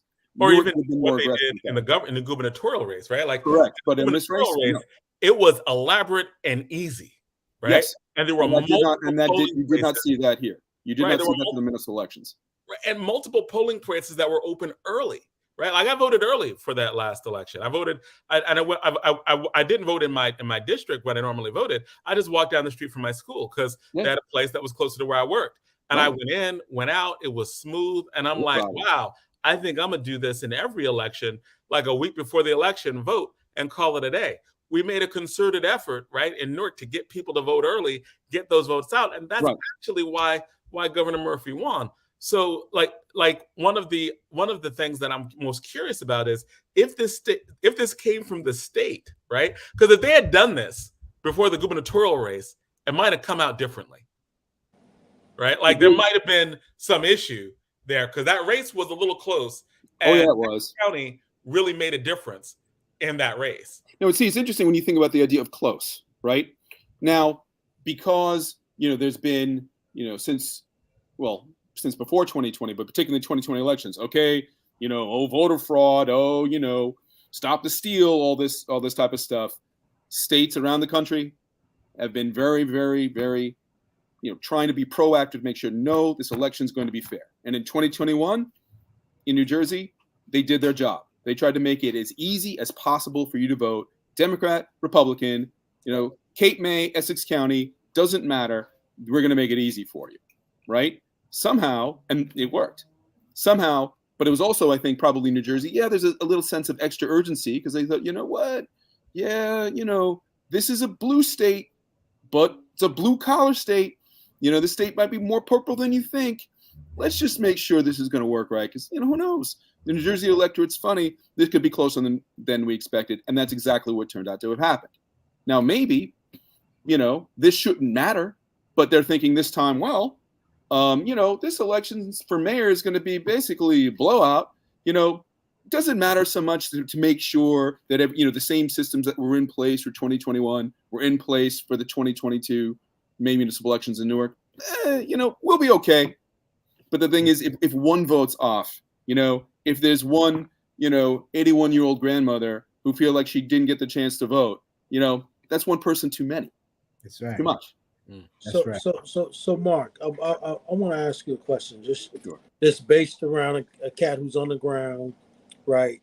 I think we're on the ground too, but from your perspective, and knowing what you know about, what happened with turnout in the school board election, what happened with turnout, just recently in the municipal election, what do you think is going to happen in the runoff? What do you think? We're going to get a large turnout, in the West Ward, in the South Ward, and in the East Ward. What does your gut tell you? Well, that's where the unique dynamics of Newark can come into play. Now, historically, runoff turnout is even less generally than a general turnout. Many times, people's interests peak in the general election, and then it trails off for a runoff. However, again, this is when people have to, you have to both engage the electorate and, hope. And I think in places like Newark and Hudson County, where people are maybe in certain ways more at least politically exposed, and hence maybe more politically savvy, they have to realize the importance of these elections. What could essentially happen with this council vote, and why it's important, is, okay, the mayor overwhelmingly ran re-election. And I was talking about that dynamic before, where for a long time now, there's been basically peace in the valley between the council and the mayor, where that wasn't so for a long time. It is conceivable that after this election, you could have a 5-4 turn where essentially a block of people who are not necessarily inclined to vote with the mayor are on one side as the majority, while the people who are more generally loyal to the mayor, 4 people, not in the majority. Things change. The mayor wakes up in June, and then the council's not on his side anymore. That's what we could see happen. And because one of the other dynamics is, Mark, if you look at it, all of those other candidates, right, coming together, right, to join camps with the other, for instance, if you look at Jacozzi, right, all of those other folks in the West Ward have met. From what I'm hearing from people on the ground, they've had meetings and decided that they all would band together to come against the mayor's choice and do Kelly. Right. And so if the turnout historically has been low, but those people band together, and of course, Duke Kelly is just dependent on, hopefully the mayor campaigns for him and get his folks to come out and vote. But if that doesn't happen, what do you think happens there? Well, you just got to the point of it. The hinge of this election is the West Ward. The West Ward is what ultimately decides the balance and the fate of the council. Because essentially whoever wins in the East Ward and the Ironbound, whether it's Michael Silver or Anthony Campos, they're basically, it's a very independently minded place. Traditionally, the candidate from the East Ward, a Portuguese American in the last couple of decades, they're going to vote with the Latino councilman, with Aníbal Ramos, Luis Quintana, Carlos Gonzalez, kind of the North Ward Democratic machine block. So that's neither here nor there. In the South Ward, there was a runoff, and Terrence Bankston, he runs off and he's a perennial candidate. He usually gets he's going to see if he can go beyond that. But Pat Council, the mayor's candidate, he got about 45, 46%. If you're doing basic math, it would be kind of this, if you only have to get another 5% of the vote, and it's a low turnout election. Yeah. Chances are good he gets reelected. Again, this is politics. One never knows. Terrence Bankston's saying, well, 55% of the vote didn't vote for, the mayor's candidate for council. So I can win. Yeah, if you coalition build, which in the South Ward, I'm not so sure. But what you're talking about in the West Ward is entirely possible. Right. Because the West Ward's an interesting place, right? West Ward, I think, if the mayor had real competition, right, I think the mayor still would have won by quite a large margin in the West Ward. But in the West Ward, Their last councilman's had some bad baggage. Yeah. Right. And look, there's a couple of things going on there. First, they have a history of guys on the ground in the West Ward. Senator Rice, Yes. who good background in terms of law enforcement and the military, being in the Marines, but also a savvy politician. His son, Ron Rice Jr., very well educated, works in education reform. He chose to go to DC and have a different life, but also very savvy guy. Like in the West Ward, they kind of want people who know the ward and who are intellectually pretty savvy. And then again, when you talk about the idea of baggage, okay, why is that seat open right now in the West Ward? Right. Okay, Joe McCallum has pled guilty, to federal corruption charges for essentially wire fraud and for taking bribes. We're talking about money, right? I mean, that's the thing that always is the downfall, isn't it? Why did Al Capone go to jail? He didn't pay his taxes. Right? One of the when talking to someone who's actually very involved in the West Ward and has been organizing in the West Ward for years, Right. One of the things that she said was the problem that the mayor's candidate is going to have is that the mayor's candidate told us last time to trust them, even though people were really hesitant about him the second time he ran. Right. And so, he turned out to be a crook, was never really there. A lot of people have said that he was not, it was like his nickname during the last election was No Show Joe. No Show Joe. That's right. Like they called him No Show Joe. That was the big thing about him. It doesn't show up.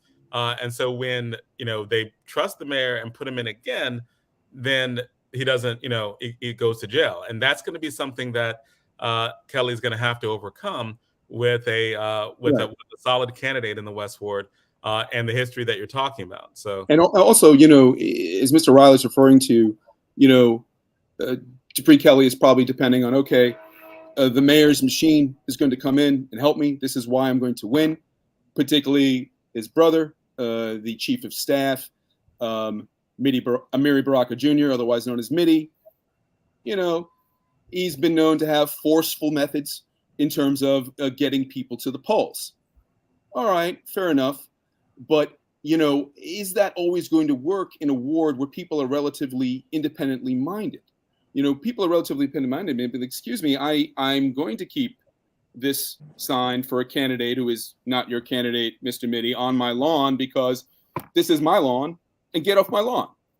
Maybe that's not necessarily going to work. And in terms of taking advice, you would think, well, the Barakas are relatively savvy at politics. They've been at this a long time. Something we wrote about in TapintoNewark was, look, journalists hear things all the time. They hear rumors, this, that, the other thing. All right, trust but verify. Check. I had heard rumors that essentially from a source, the Barakas were not pleased with Dupree Kelly's campaign because there was something wrong with the ELEC reports.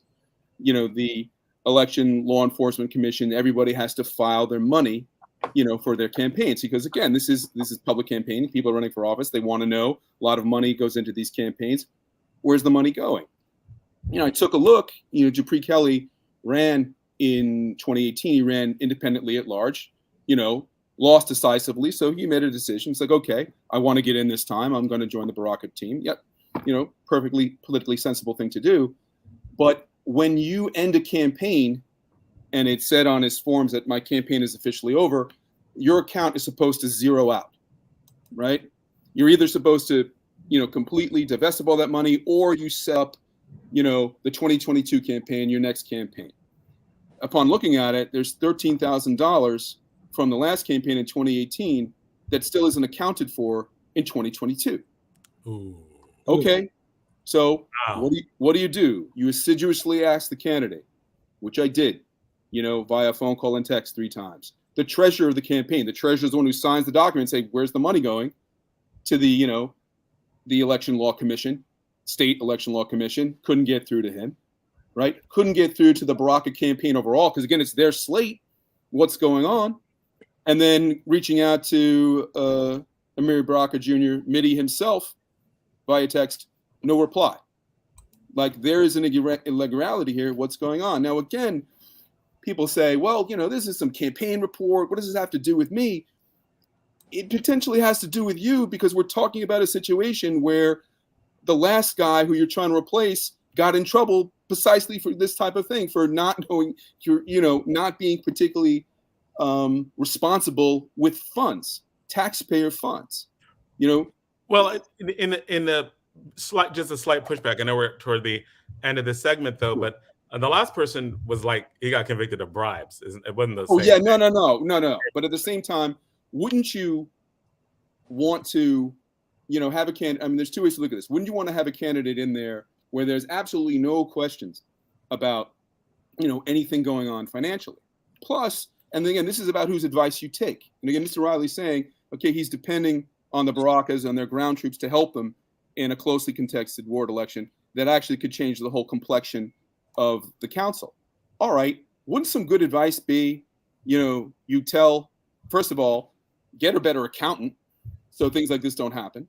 Right. Number two, tell a reporter who's asking you a legitimate question about funds, hey, listen, we've made a mistake. We're sorry. We'll pay whatever fine we have to. It won't happen again.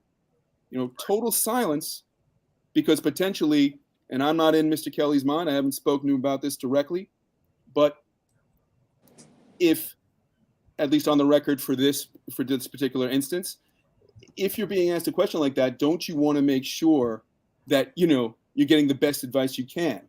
It may be better advice just to, come clean right away and set a tone that if you're going to be the councilman, this is how I'm going to do things. This is how I'm going to run. And that's something that could have been set up by just getting your accountant to just get a CPA to clean up whatever needs to be cleaned up. And then think about what you're doing. If you're trusting these guys to guide you through this election, think about who you're getting advice from, because this is going to be a close one in the West. Well, thank you so much for coming out this time. This was fun. We always like having like the whole inside baseball thing and the little things that were really important. That you knew, especially the details of the election when they changed the polling places. Appreciated all of that. Enjoy having you on. We definitely have to have you back on again. Thank you. One thing I would like to say is, you're talking about Reverend Carter not being here. Right. And I certainly wouldn't want to speak for him. But I am sure that if you asked him about the idea of voter turnout, who would know better than an African-American reverend about, how people literally died in the streets for the right to vote. You can go do it here, so easy, even with problems at the polling place. This is something you've got to fight for and participate in. You have to. I mean, there's so many places, never mind, in Selma at the bridge, decades ago, in Ukraine now, you see people literally dying for the right to vote. People need to think about that every time they walk into the ballot box. Yep. We were going to definitely have a robust conversation on his thoughts about voting and voter turnout in a very nonpartisan way, but in a very thorough way. Hey, Mark, I want you to stick a pin in that, because next time you come on, I really want to delve into that conversation with you as a white man about everything you just said. I'd love to. And who are you listening to right now? Like in hip hop, who are you listening to? Because you've been on the show before. Some of your favorite artists. Well, I always go back to the classics. Whenever we're talking about elections, Fight the Power by Public Enemy. Sometimes you got to fight the power to take power. Isn't that what his elections are about? Mm-hmm. Fair enough. All right, Mark. I'm starting to think you a black man in white skin, Mark. Cut it out. Ed. Wow, Ed. Wow. All right, so that's Ed's statement. He's just that's an Ed statement. Ed, you wearing that? I love you, my brother, but you're wearing that statement on you. He come on talking about fight the power. I'm like, whoa. What can I say, man? All right. Good music's good music. All right. You guys have a great day. All right. Good to have you. Thanks for coming on. Appreciate it. That is all politics on local. Ed, you're crazy. No. Hey, Larry, he come on talking about fighting the power. In my mind, he is the power. You gonna fight yourself? Oh man, so you got me Because choking. You got me choking. that's what PE was talking about. We want to fight those who are in power, right? Right. Fair enough. Fair enough. All right. So, But Larry, Hamm? before we get started, I mean, what do you think about his analysis of the West Ward, man?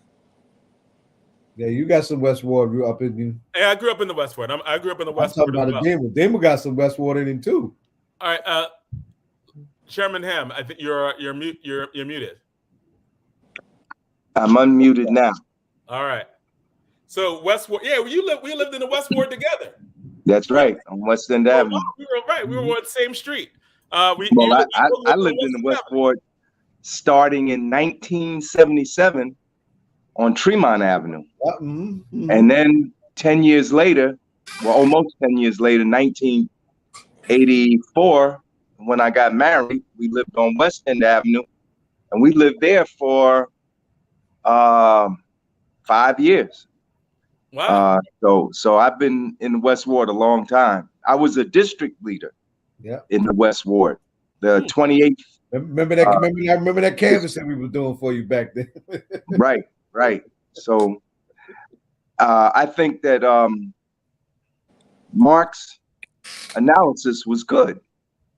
I don't think it's a total analysis, but I couldn't argue with anything he was saying. It was close in the West Ward. You know how close it was? They both, not like in the South Ward, where Pat Council had, as he said, 46% of them. I think Pat Council had something like 1,400 votes or something like that. And then the second place person, which I think was Bankston, had 680 or something, under 700 votes. Patrick Council had 1,800 votes. There you go. Bankston had 704. There you go. Like a blowout, right? Like it's going to be tough.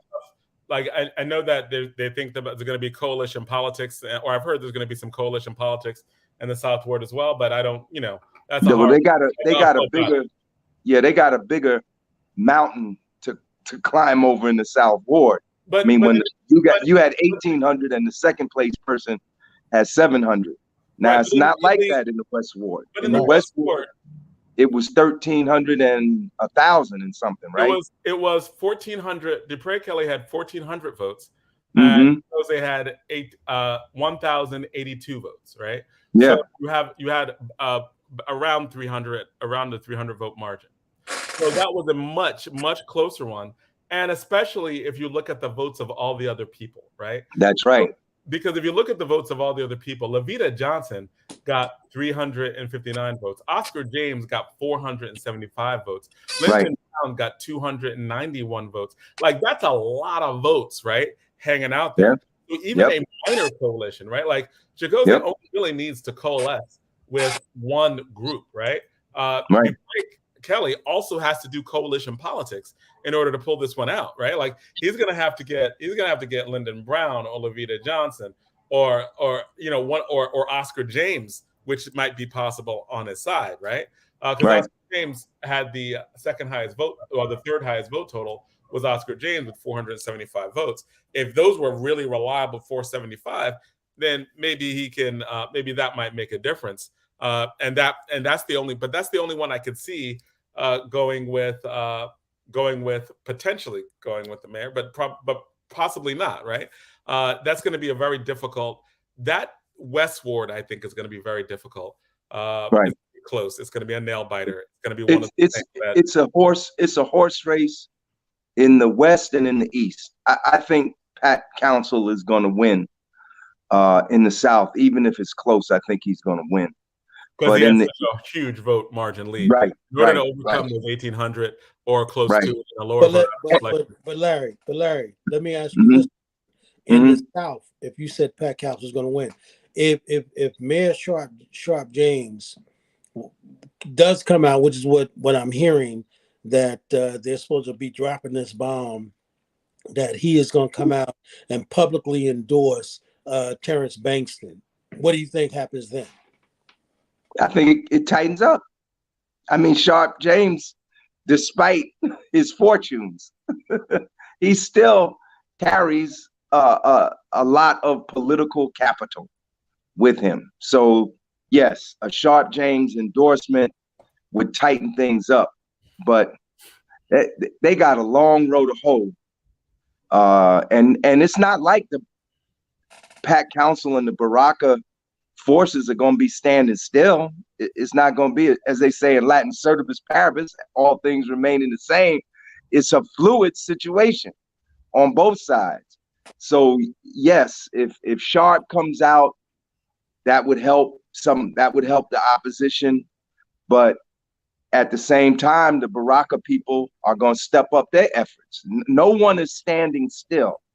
And you have, when you look at these elections, you got to look at all the moving parts. You know, there's a lot of moving parts in every election. But it's, and you know what the amazing thing is, the amount of money that's spent. You know, when I heard that's about actually the thing, right? yeah, with the So amount much money of money, spent for so few votes. wait, the amount of money that was raised compared to the number of votes, it was like, what, $100 a vote or so? I mean, it was. I was surprised to see the voter numbers as low as they were. I think this may. I could be wrong. I haven't, studied the stats, but this may have been the lowest voter turnout in the history of municipal elections since World War II. Noel Williams, and by the way, shout out to Noel Williams who's been listening, and we absolutely appreciate your comments. One of the things that she asked was, how does it rate with previous elections? And I feel that it is low. I need to look up the actual numbers, but the highest voting election in my recent memory was Ras Baraka versus Shavar Jeffries. That was a nice voter turnout election. That was high voter turnout, high interest, and the money actually matched the votes in that race. Right. I read an article recently in the Star Ledger that said the election of 18 was the lowest turnout, and the mayor had double the number of votes he had in this election. I mean, it almost looked like a school board election for a minute. Right. I think when all the votes are totaled, I don't think 25,000 people voted in this election. I mean, correct me if I'm wrong. No, I mean, when you're looking at the mayor's race, in the mayor's race, only like close to 16,000 people voted. Right. Like in a pool of how many registered voters? Right, close to 280,000, I believe. I think it's 211. 280,000 is almost the population of the city. I think it's 211,000 registered voters, something like that. All right. Those are numbers that we don't. I don't have the exact numbers for those. Right. But either way, taking either your numbers or my numbers, it's a fraction. Right. And that's a bad sign for democracy.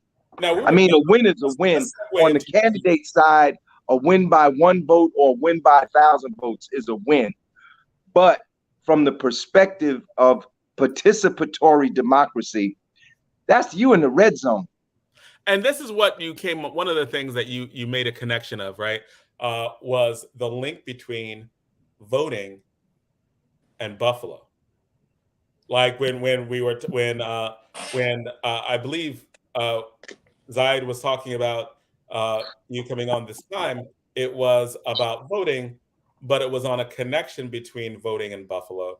What is it that you're talking about, right? Like what you're saying we have to vote. You're saying that there's this issue that's going on with democracy and fascism, and that we are way behind in just a basic conversation of what it means to vote. In some way, very similar to the conversation we had in our first hour that was talking about understanding, doing reading and understanding why, like criticisms of capitalism, criticisms of white supremacy, why those are important from their perspective when they were talking about political prisoners. It seems like you're saying very similar things, but just a different rhetoric and perspective of looking at it, as in, we have a we are democracy, like the critical. You have been critical of democracy your entire life. You've been critical of American democracy your entire life, but you're also like, what you've even been critical of is in danger. Talk to us. Right. There is a fascist movement in this country. It's a movement that didn't just start. It didn't start with Donald Trump, but Donald Trump was like the driver pressing on the accelerator and going from 20 miles an hour to 80 miles an hour. Some people, a good benchmark would be Nixon 1968. You know, that would be a good benchmark. But I go back further. I go back to Goldwater Johnson 1964. Which is the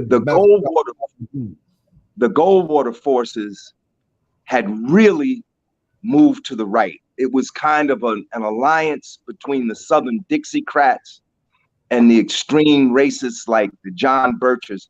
I mean, the Klan was probably in there too, but they couldn't show their hand. But the John Birch Society was kind of like, you know, a Klan-like association that respectable people could belong to. And, you know, this whole, you know, you can't take race out of this.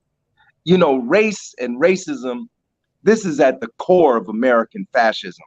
You know, one could make a strong argument that Black people have lived under fascist tyranny from the beginning. I was going to say that, right? Like That's right. And to me, that would be true because we had no rights. But I mean, we lived under a white supremacist dictatorship.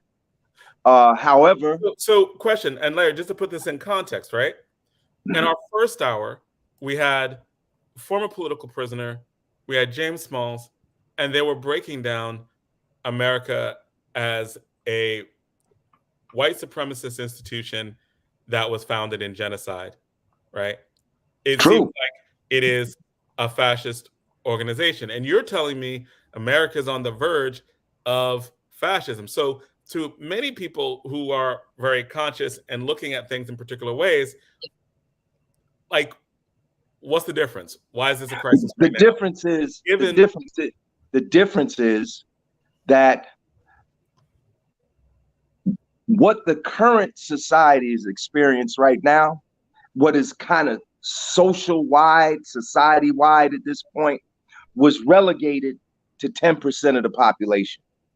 I mean, even during slavery, we were probably less than 10% of the population. So now the repression that we were experiencing under slavery, under Jim Crow, that type of oppression has now extended itself to encompass a broader section of society. So for instance, why do they call Greece and Rome democratic societies? They call them democratic societies because they had the right to vote. That is, well, in certain Greek states, only men had the right to vote. In certain Roman states, only men who were property holders had the right to vote. But both Greece and Rome were slave societies. Absolutely. We seem to forget that. We so enthralled with Greek mythology and Hercules and all of this stuff. Athens, Sparta, these were slave societies. People glorify the Spartans because of that movie, The 600. Do you know that a rite of passage in Sparta was that young Spartan men had to go out and kill helots? There was a day during the year where all the young men who were moving from puberty to manhood, a rite of passage to manhood, was that they literally had to go out and hunt the helots and kill them. The helots were the slaves in Spartan society. So in a sense, you know, it was democratic in the sense that it had some democratic practices, but it had slavery. Same thing here in the United States. This was a white colonial settler state The only difference between the United States and South Africa was that in the United States, they exterminated the indigenous population to the point that they were a minority. Remember, in South Africa, it wasn't just that you had white minority control. It was that whites were a small minority of the total population. The total population of South Africa was still 80% black. Over here, you know, with these folks, they just wiped out. I mean, millions of Native Americans wiped out either through direct violence or through disease or through other types of oppression and repression. And so, you know, we were under kind of fascism because we had no rights, etc. We were enslaved. But now the repression that we experience is being experienced by the rest of society.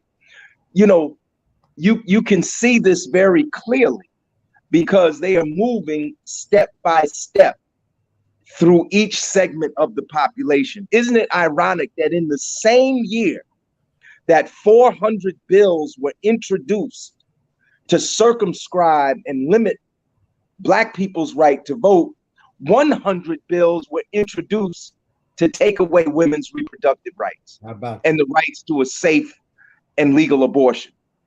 But it's not just going to stay at that. It's going to expand itself to other parts of the population. So the same repression that we have experienced is being now extended even to white parts of the population.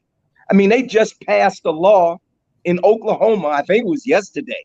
They passed a bill that said that life begins at the fertilization. Wow. So at the point that a woman, regardless of her skin color, at the point that a woman has sex and that one sperm cell fertilizes that one egg, her uterus is now the property of the state. That's right. We are literally moving into a situation now where you're going to have, once that Supreme Court ruling goes down, they have what they call these trigger laws. Like a trigger on a gun, as soon as that Supreme Court ruling comes down in September, these bills are going to go into effect automatically. And you're going to have 25 or more Republican controlled states where a woman cannot have an abortion and 25 Democratic controlled states. So the country is going to be divided just like it was during the Civil War. So to put it another way, to explain, because, you know, I don't want to get too deep into the weeds, but the easy way to understand fascism is that it is the antithesis of democracy. So even though we know the truth about majority rule, there's kind of a popular acceptance of the idea of majority rule. We know that majority rule ain't really in practice. We know it's really the golden rule. Those that have the gold make the rules. That's what's going on. But now we have a situation where literally a white minority is trying to seize power in this country. They literally tried to install Trump as a dictator. The plan was that they would declare the election null and void, either at the state level through the Republican-controlled state legislatures, or by preventing Congress from counting the electoral votes. Because remember, the election is not final until the electoral votes are counted. That's what they went down there to do. They were going to use force, violence, whatever, to stop the electoral votes from being counted. Why? Because Pence would not accept Trump's proposal that he refused to certify the election. Right. So with the election not being certified, Trump was going to do what? He was going to declare a state of emergency, martial law, and literally remain in office against the will of the people. That's fascism. That's dictatorship. And that's what they were moving to do. And it's all there. You know, if I had said this like not a year ago, because a year ago would be January 6th, But if I said this on your show, which I did, I think, say it on your show in like November of say 20, right? Mhm. If I had said this in November 20, I was like, that's Larry Hamm with that crazy left-wing shit. It's all out there now. A wide-ranging conspiracy that involved people at every level of government. It was a multifaceted plan. It wasn't like, okay, if we can't get in the front door, it's off. No, we can't get in the front door, we'll go to the back door. We can't get in the back, we'll go to the side. They had a multifaceted plan to, in fact, prevent Biden from taking office, declare martial law, install Trump, and run the election again. Even Flynn had advocated part of their plan that was that they were going to use the army to seize all ballot boxes. This was part of the plan. And the most amazing part about this is not what they tried to do, but the fact that people have so nonchalantly accepted it. Exactly. Exactly. And that's really And that kind of detail is not where it should be in the national dialogue. And the thing is, this is in newspapers, right? This is in all the newspapers. It's even on like some of the cable shows, right, that cover this extensively, right? Like, right. So it is not secret information. They've been writing. This books is not secret. information. They've been writing books about it. It's consistently in the papers of record. It is consistently on at least 2 of the 3 major cable news networks. And you know, we are at the most dangerous point probably in the history of contemporary America, because SOS, they're gonna try and do it again. But Larry, you think they done? Oh, they are putting people in place. They have replaced the secretaries of state one by one. That's right. In the states that Trump lost, where they thought he should have won. They are putting in place right now all kinds of things. Do you know in some states they've already passed a law that the state legislature can overrule the popular vote? The state legislature can take a vote and say, we don't consider this election in our state to be valid. We declare it null and void. And on top of it, we're going to send our own electors to the electoral college, the people we pick. There it is. The next coup has already begun. And this was an article that was in the Atlantic in December 6, 2021, right? Right. And this was a painstakingly researched and detailed long-form article that goes step by step in what Republican legislatures are passing. He goes into the people. Like, it is just a thorough article that goes into point by point detail. Publish that piece on our Facebook page. All right, and the thing is, it is one of those, and it's not the only one of its kind, right? As I said, there, you have these long form journalistic articles that are widely read by, well, not, I won't say widely read, but widely read by people who are into politics, right? So if you read and you're updated on politics, you know all of this information. But the majority of Americans are acting like they're treating, I shouldn't be surprised. And now you see how fascists come to power. And Larry, let me ask you a question. Go ahead, Ed. What does that mean to us as Black folk? What does that mean? You think we catching hell now? These people, they trying to take us back to slavery, brother. Let me tell you why the Roe decision is so important to Black people. Because I hear this talk, well, that just pertains to white women. The Roe decision is not only based on court cases, the original Roe that was decided in 1972, Jonathan? Yeah, that Roe decision. The original Roe was not just decided on abortion issues. The original Roe was decided on a set of abortion cases and a set of privacy cases. Right. So when they finished with Roe, the same privacy cases that made Roe possible also were privacy cases that overturned laws banning interracial marriage. Right. That And contraception.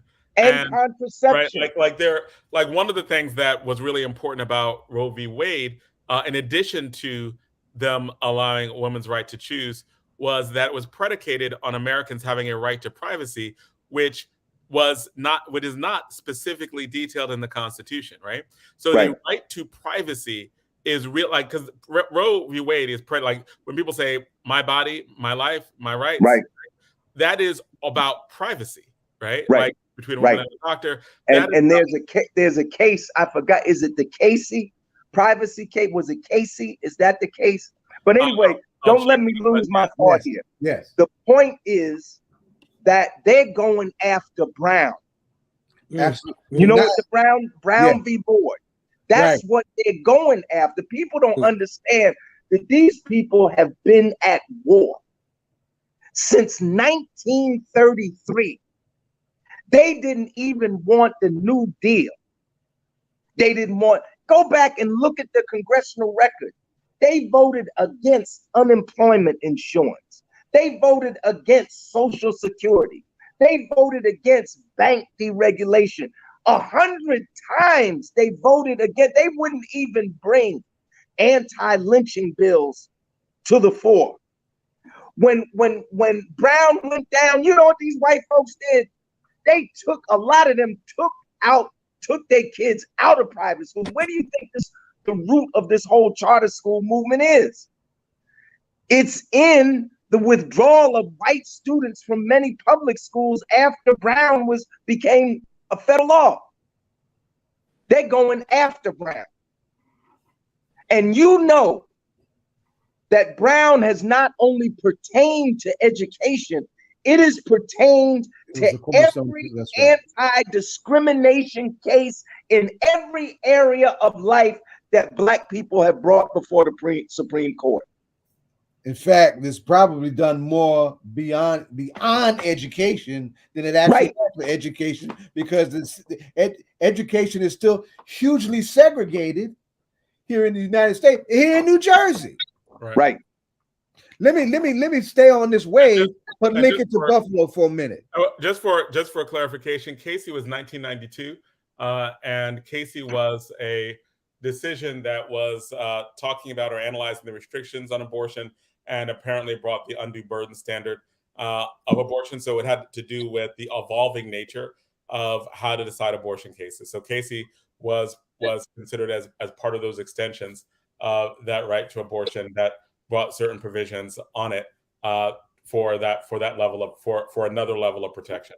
Like you can't have undue burdens of abortion. Right. And the last thing, before Zaid says his piece, just let me say this. And the part that we're trying to get to here with Buffalo is that, as I said before, their movement is a multifaceted movement. Absolutely. It pertains to the legislative branch, the judicial branch, the executive branch, and when all else fails, it depends on violence. And this is one of the outstanding characteristics of all fascist movements, that they have a paramilitary wing and they have a pillar that accepts violence as an acceptable tool to obtain power in society. So the Peyton Gendrons, the Dylan Roofs, they are all part of this paramilitary, even though they may not have been part of an organized paramilitary group. They are part of the overall paramilitary effort to, in fact, terrorize people into submission. And you want to know who this terror is directed against? Of course it's directed against us, because we're the ones being killed. But you know who else it's directed against? White people. This is to tell white people that you better get in line. or we'll beat your ass too. Well, what do they do to these school board members who refuse to ban books? They call them up and tell them we're going to kill you. Don't you know that that was the biggest discussion at the National School Board meeting? That people don't want to run for school board anymore. And this is mainly in the white neighborhoods. Right. They don't want to run for school board because they these have MAGA been made people are afraid. threatening to kill them. That's are right. threatening to They kill have them. been made But go ahead, afraid. Zahid. That's right. Go ahead. Yeah. The 2 point out, what I wanted to get at was two things. One, let's take it back to the judicial, right? The Supreme Court is also supposed to hear in the Mississippi Minute a case that's supposed to liberalize the right to carry concealed weapons. How do you think that's going to play out? Now, we will probably get locked up like crazy if we, in mass started doing that. We get shot. That's to loosen up people like the Peyton Gidrons and the Dylan Roofs, who I would dare say, whether they are organized to do it or not, but they are advanced scouts, right, for these paramilitary operations, being used to popularize in a sick, martyr-like way. These are our new heroes who are courageously doing what we ultimately need to do together. Right. These kids, we're looking at them like they're nuts and they need help and they need to be kept as far away from us as possible. But they're not being looked at by these other folks that way. These are our boys. They're being looked at like they are being looked at like political prisoners. But here's another piece. They're being caught alive, and I think they're being celebrated in a lot of these radical circles. What was the fella's name in Wisconsin? The white boy in Wisconsin who got off? I can't call his name. What's his name? Kyle Rittenhouse. There you go. Kyle Rittenhouse. I mean, he was the judge's pet. They did that in spectacle fashion, the way they took care of that boy. I mean, look at where CPAC, which is the party within the party, because we have a two-party system. People who want to take power, they got to have parties within the party. So within the Democratic Party, you got factions. Within the Republican Party, you got factions. CPAC, which is the Conservative Political Action Committee, which reflects the MAGA wing of the Republican Party, they're in Hungary. Hungary is a right-wing fascist state now. Absolutely. They took the CPAC conference out of the United States. All these right-wing Christian conservatives are in Hungary right now celebrating Orban, who is the Hungarian Trump, who stayed in power, who they couldn't get out. He got a second term. This fascist trend is a worldwide phenomenon. And it's not just white. You got Bolsonaro. I mean, I guess he considers himself white, but I'm sure down there in Brazil, he got some African blood, indigenous blood in him. You got Bolsonaro down there in Brazil. You got Orban in Hungary. These people are all over. You look at how the elections in France turned out. Le Pen almost won. She took Macron to the runoffs. She sure did. And that's the right wing. That's the fascist movement in France right now. All over the world, this is happening, and it's very dangerous. This is, man, we are so close. We are close to world war and civil war. So in this country. So Larry, so I gotta ask you a question, man. Just and if you think about, ask me too. Okay. So if you think about, I didn't make another point yet either. Go ahead. So if you think about what Brother Smalls was saying, and of course the other brother that was on with him, then I would ask this question: If we're in such an emergency, Larry, how do we begin to immediately politically educate our people, and politically educate them, one, and then two, how do we get them to the point where they began to develop the kind of mind that says they've got to be thinking about self-defense? How do we do that? Tell them. I think that these are questions that need to come up at the Gary Convention, the 50th anniversary commemoration you're doing. I see a lot of the publicity you have on it because I'm on social media. So I've seen the pieces on Instagram and on, I think I've seen one or two on Facebook, but I've seen a few on Instagram, more than a few on Instagram. And I think as we get closer to Gary, you start telling people the things we're going to discuss. And of course, you know, the need for self-defense is an inviolable concept. Of course, an inviolable human right. That's right. That we have the right to defend ourselves. But see, to stop this, it's going to take more than us defending ourselves. It's going to take, I mean, for instance, let me ask a question right now. Let me say something right now, right? The New Jersey Office of Homeland Security and Preparedness, that's a real office, has issued three reports in the last 2 years, in 20, in 21, and just at the end of March, saying the leading threat to public safety in the state of New Jersey is white supremacist extremists. Now, probably some folks watching this program didn't even know, number one, that we had an Office of Security, New Jersey State Office of Homeland Security and Preparedness.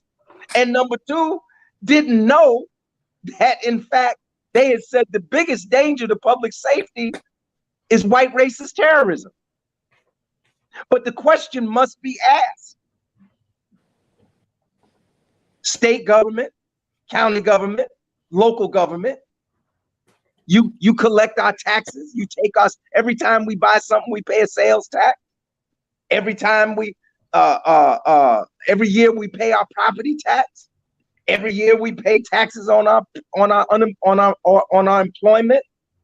What are you doing with our tax dollars to stop the greatest threat to public safety in New Jersey? Has any mayor stepped forward and say, this is our plan, this is what we are doing to fight white racist terrorism?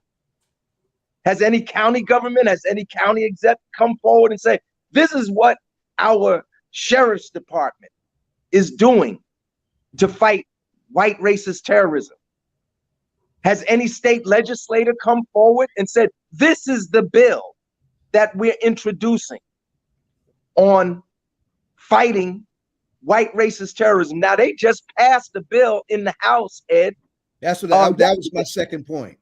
They just passed the bill. All the Republicans voted against it. All the Democrats voted for it to create an Office of Domestic Terrorism. So how is it that's the kind of bill in the face of these mass shootings should be nonpartisan? Should be. Don't hold your breath. The divide is so sharp with these racists in high places, not just this little lone wolf cracker that just did what he did. The thing is so entrenched within the high, you know, Donald Trump was looked at as the fringe of the Republican Party when he was running in the primaries. Right. He is the center. The Republican Party is now the party of white nationalism and fascism. It's the party of Donald Trump. This is not the party of Jacob Javits. It's not the party, you know, of Tom Kaine and Christy Whitman. This is the party of Trump. This is the party of fascism now.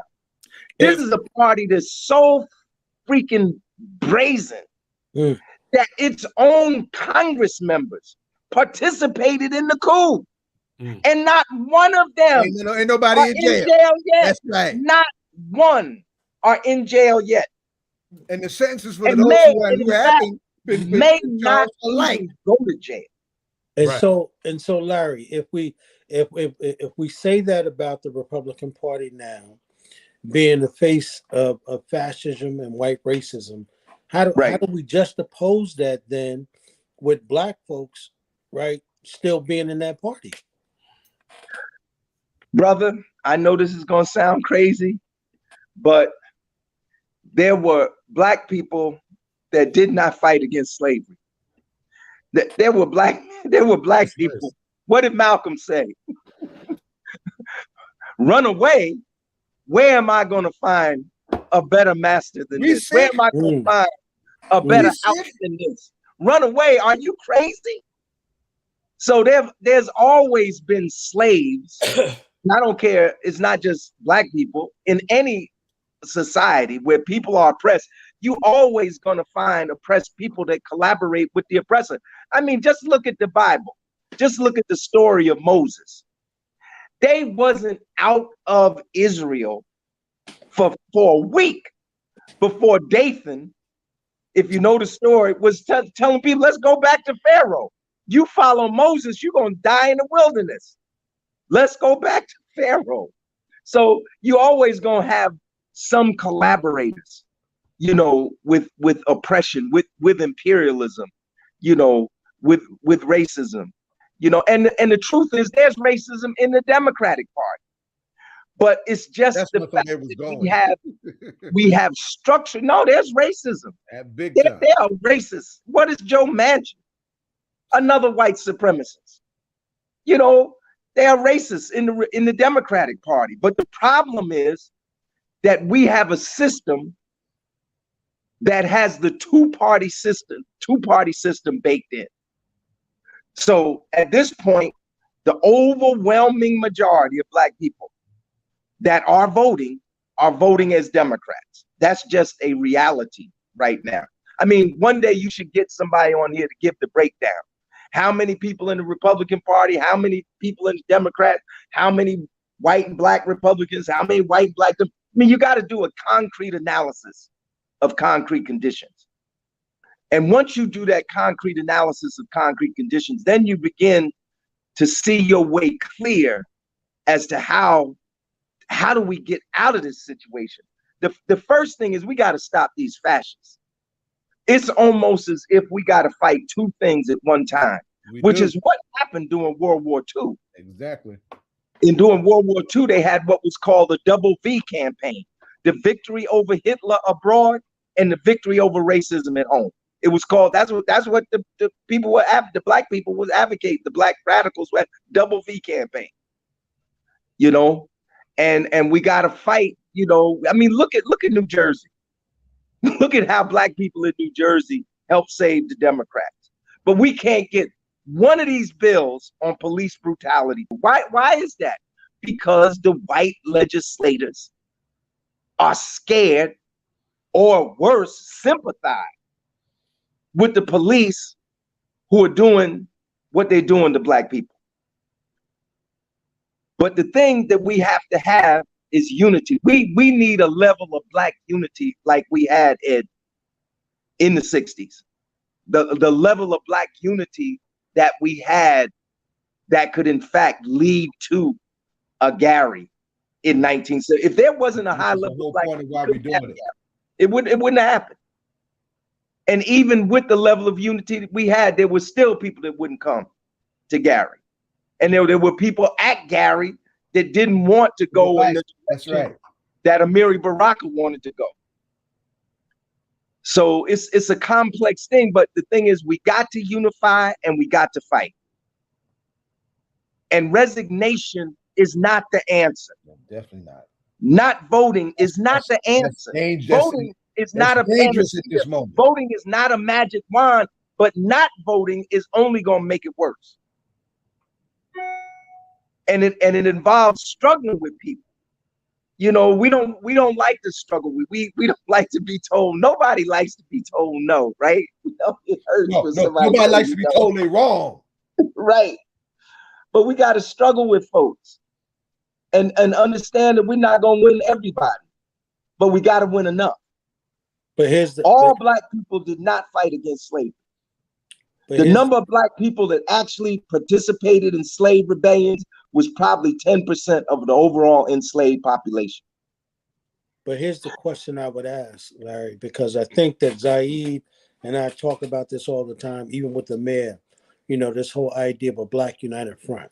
Yes, sir. Right. The problem with that is, if I'm hearing you, Larry, is that we have a problem of time, because if Donald Trump has been laying the kind of people in place at Secretary of State to be able to implement his plan next time that goes down, the question is that, as you know, our black, you know that our folks in the black community, you know how we are, we come to the party late, right? Because Right. it has to be something dramatic that causes us to move. And yes, what happened in Buffalo is dramatic, but was that enough to get us to move in the same kind of spirit that people moved, as you just said, in Gary in 1972? It remains to be Right. seen. And the reason Lies, that claim no easy the victories. reason I It say remains that, to be seen. and the reason I say that, Zaid, yep, it remains to be seen, yes. But here's the reason I say that, Larry, is because the next campaign we're going to have to go on, we got people who are registering to come to Newark, but we don't have our people registering in numbers in Newark to the convention. That's And the right. problem we're going to have with that is, Larry, is that they're not going to be able to get in, and that's going to cause problems for the mayor, right? And that's going to be a problem, because we can't turn these people down who are registering and booking hotel rooms. And that's why on Monday's board call, I'm going to tell them, you know, we're going to have to start doing, because we got a meeting with the mayor, and I'm saying, Mayor, we got to go on a campaign in the city of Newark. We got to get our people to register. The convention is free. We made Right. it free with a suggested donation, and we can't Right. even get folks to register locally. But you got thousands of people registering to come to Newark. And that's something. And when people in Newark can't get in there, you know that's going to be anarchy, man. And because we Well, come to the party late, they're going to yep. wonder why all these people are in Newark, and why all these speakers are here, why all these workshops are going on, but you can't get in because you didn't register.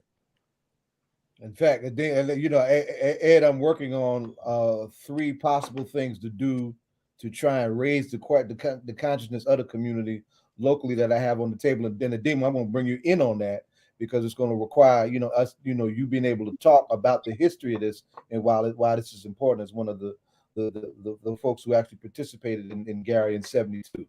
And in fact, Right. I see Noel on the call. You know, daughter, and I was telling you to reach out to me. I got some things for you, right? That we need to really get down John, on. And Noel just put the link in. Hey, John, yeah, put MBPC 2022. Yes. Put that up. .com. Yep. .com. But one thing I would say, Larry, is that the mayor's probably really not going to be able to give his full attention until after this runoff. Right. Right. Absolutely. Exactly. Right. That's right. Right. And we're, you know, we're clear on that. I spoke to him, I think, yesterday or the day before, and we were talking about that, you know, because he was just saying that, you know, how you know, me and him are communicating in a different way right now, because he was saying that, you know, so much of his focus has been on trying to make sure he can finish this thing up, you know. Right.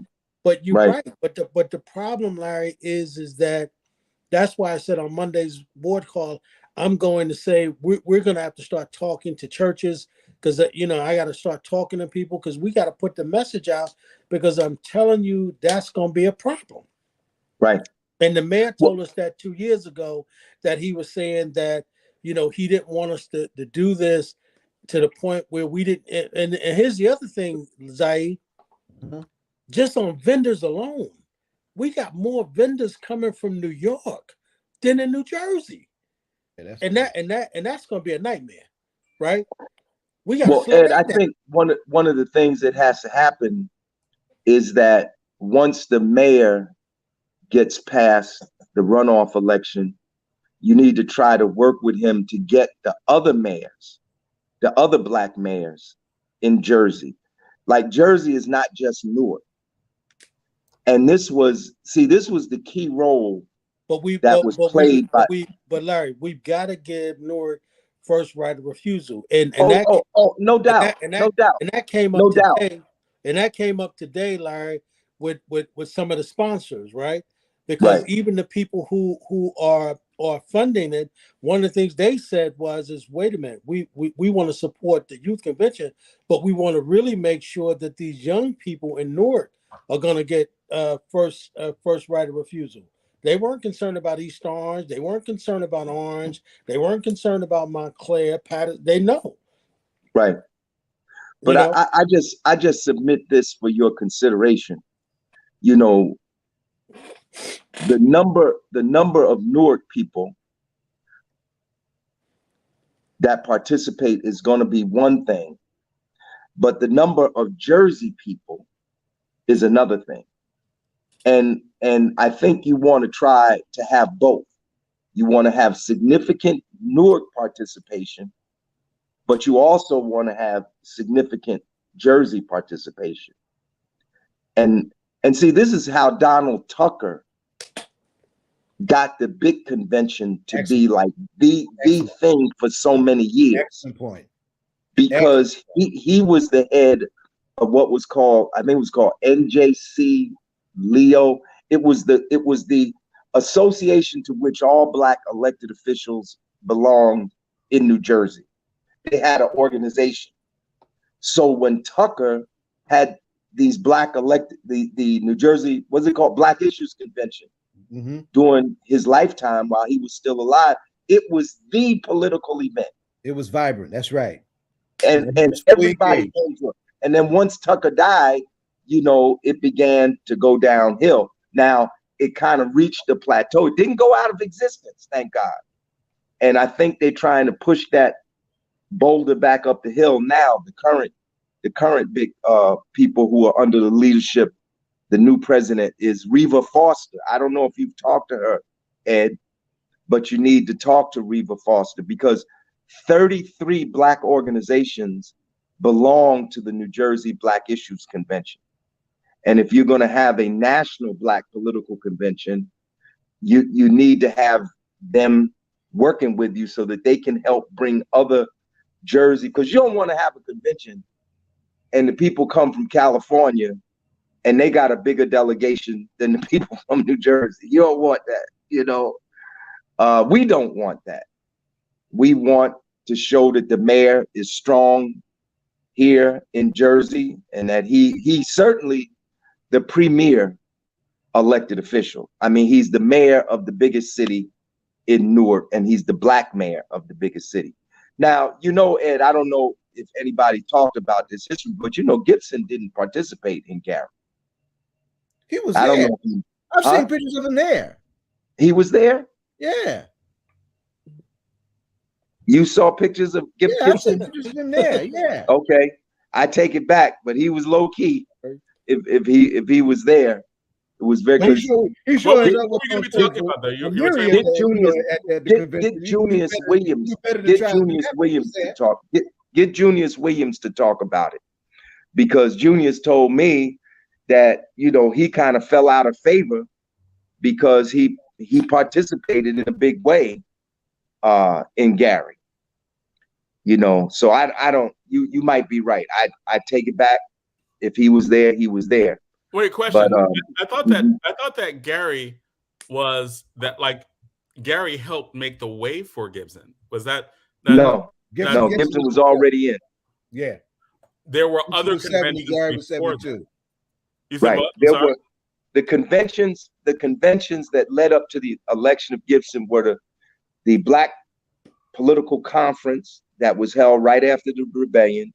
Then the next year there was a Black Political Convention, a Black Power. I said Black Political. It was a Black Power Conference that was held right after the rebellion. There was a Black Black Power Convention that was held at West Kenny Junior High School the following year in '68, and then there was the Black and Puerto Rican Convention in 1969. That was at Clinton Place Junior High School, which is now University High School.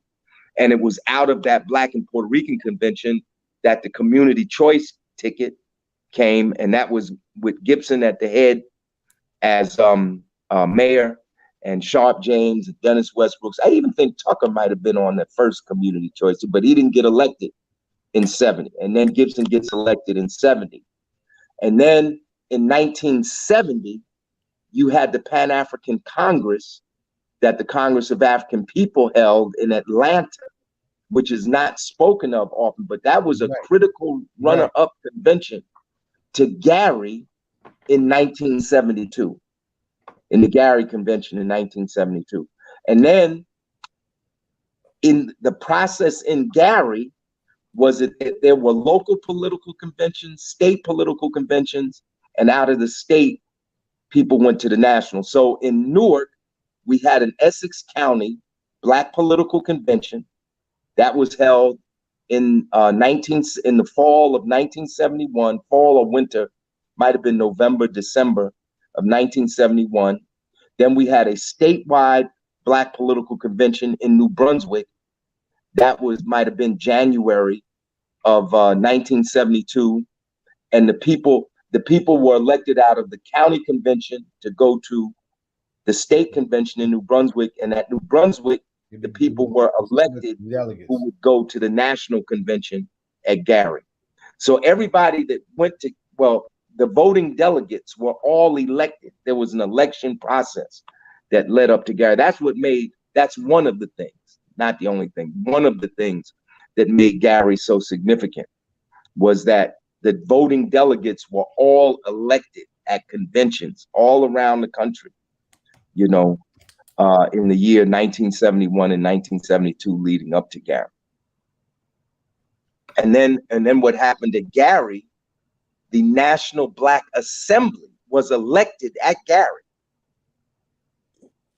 And then when the National Black Assembly met, I think it might have been in June or July, they elected the National Black Political Council, which would run the affairs in between conventions.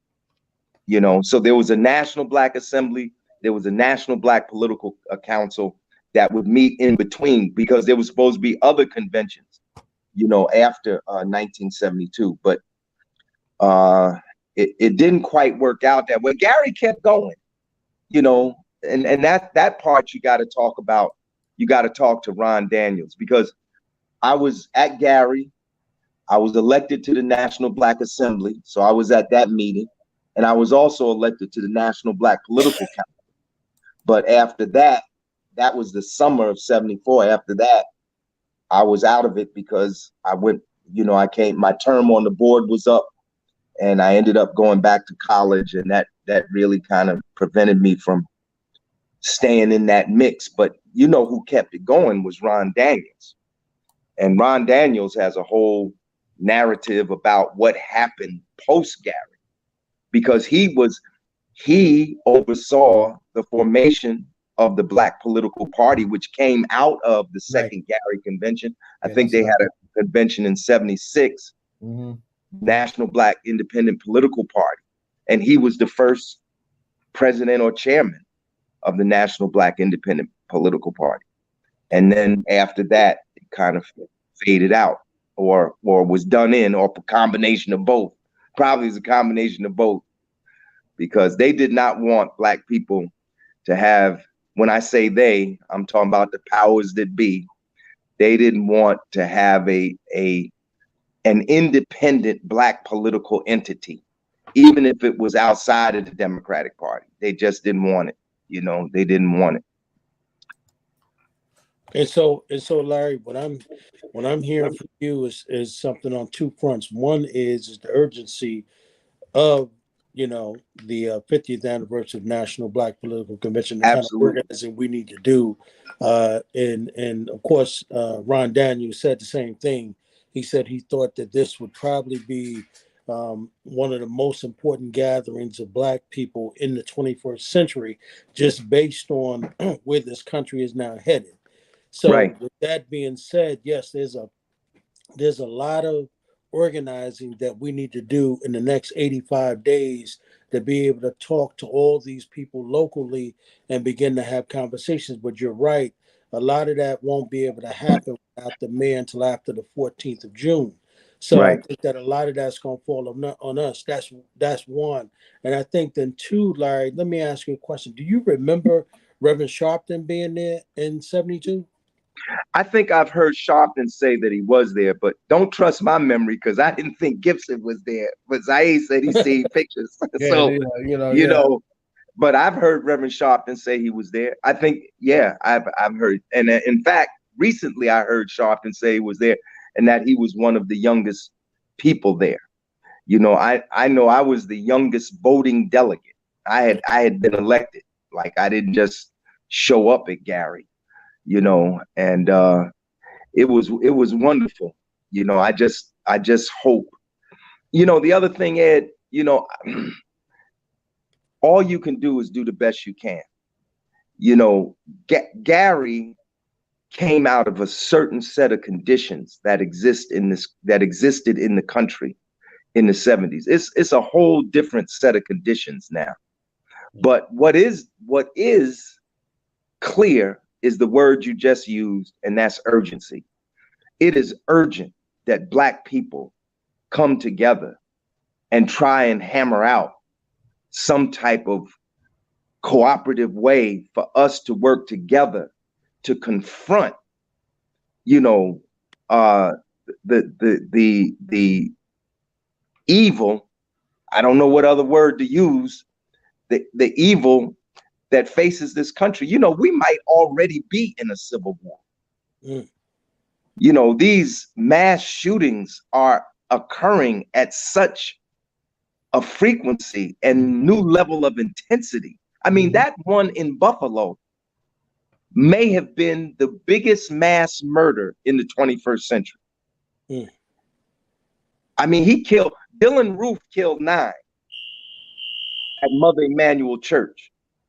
This guy he shot 13 and killed 10. 11 of the 13 were Black people. So that means only 2 were not Black. You know what else? I read that when the people heard the gunshots, they dived on the floor. He went around shooting people as they laid down. Right. In addition to that, he was in Buffalo weeks before, casing the joint. There are people now testifying that they not only saw him, that he was in the supermarket talking about niggas with all these Black people walking around. Wow. Not only that, he broadcast his murderous act. He told people about a half hour. He went online and told people. Now, if they were really monitoring these white supremacists, and this was a kid, right, who the cops had called, who the cops forced to have a mental evaluate. That's right. He said he was going to shoot up the school. That's right. And was able to purchase them guns. Yes. That were legal. Yes. Not only purchase guns, purchase 100-round clips for the gun, damn handgun, and body armor, because the security guard that was in the supermarket shot him. But he had level 3 body armor on that could not be pierced. Wow. And he shot and killed the security guard that had shot him. Wow. When McVeigh happened in the 1980s, Pop demonstrated. When McVeigh bombed the federal building, put together a bomb so powerful that it literally sheared the multi-level federal building in Oklahoma. Was that Oklahoma City or was it Tulsa? Oklahoma City. It sheared the building in half. And at that time, it was revealed by the FBI that there were 250 identified white supremacist organizations in the United States dedicated to the violent overthrow of the United States government. Yeah, that happened in 1995. Right. And no one gave this thing, because it's white folks. White folks can kill, and nothing happened. I mean, Dylan Roof, you know his story. They didn't kill Dylan Roof. The shooter was on a kamikaze mission to get Gendron. He was on a kamikaze mission. He was going to kill himself.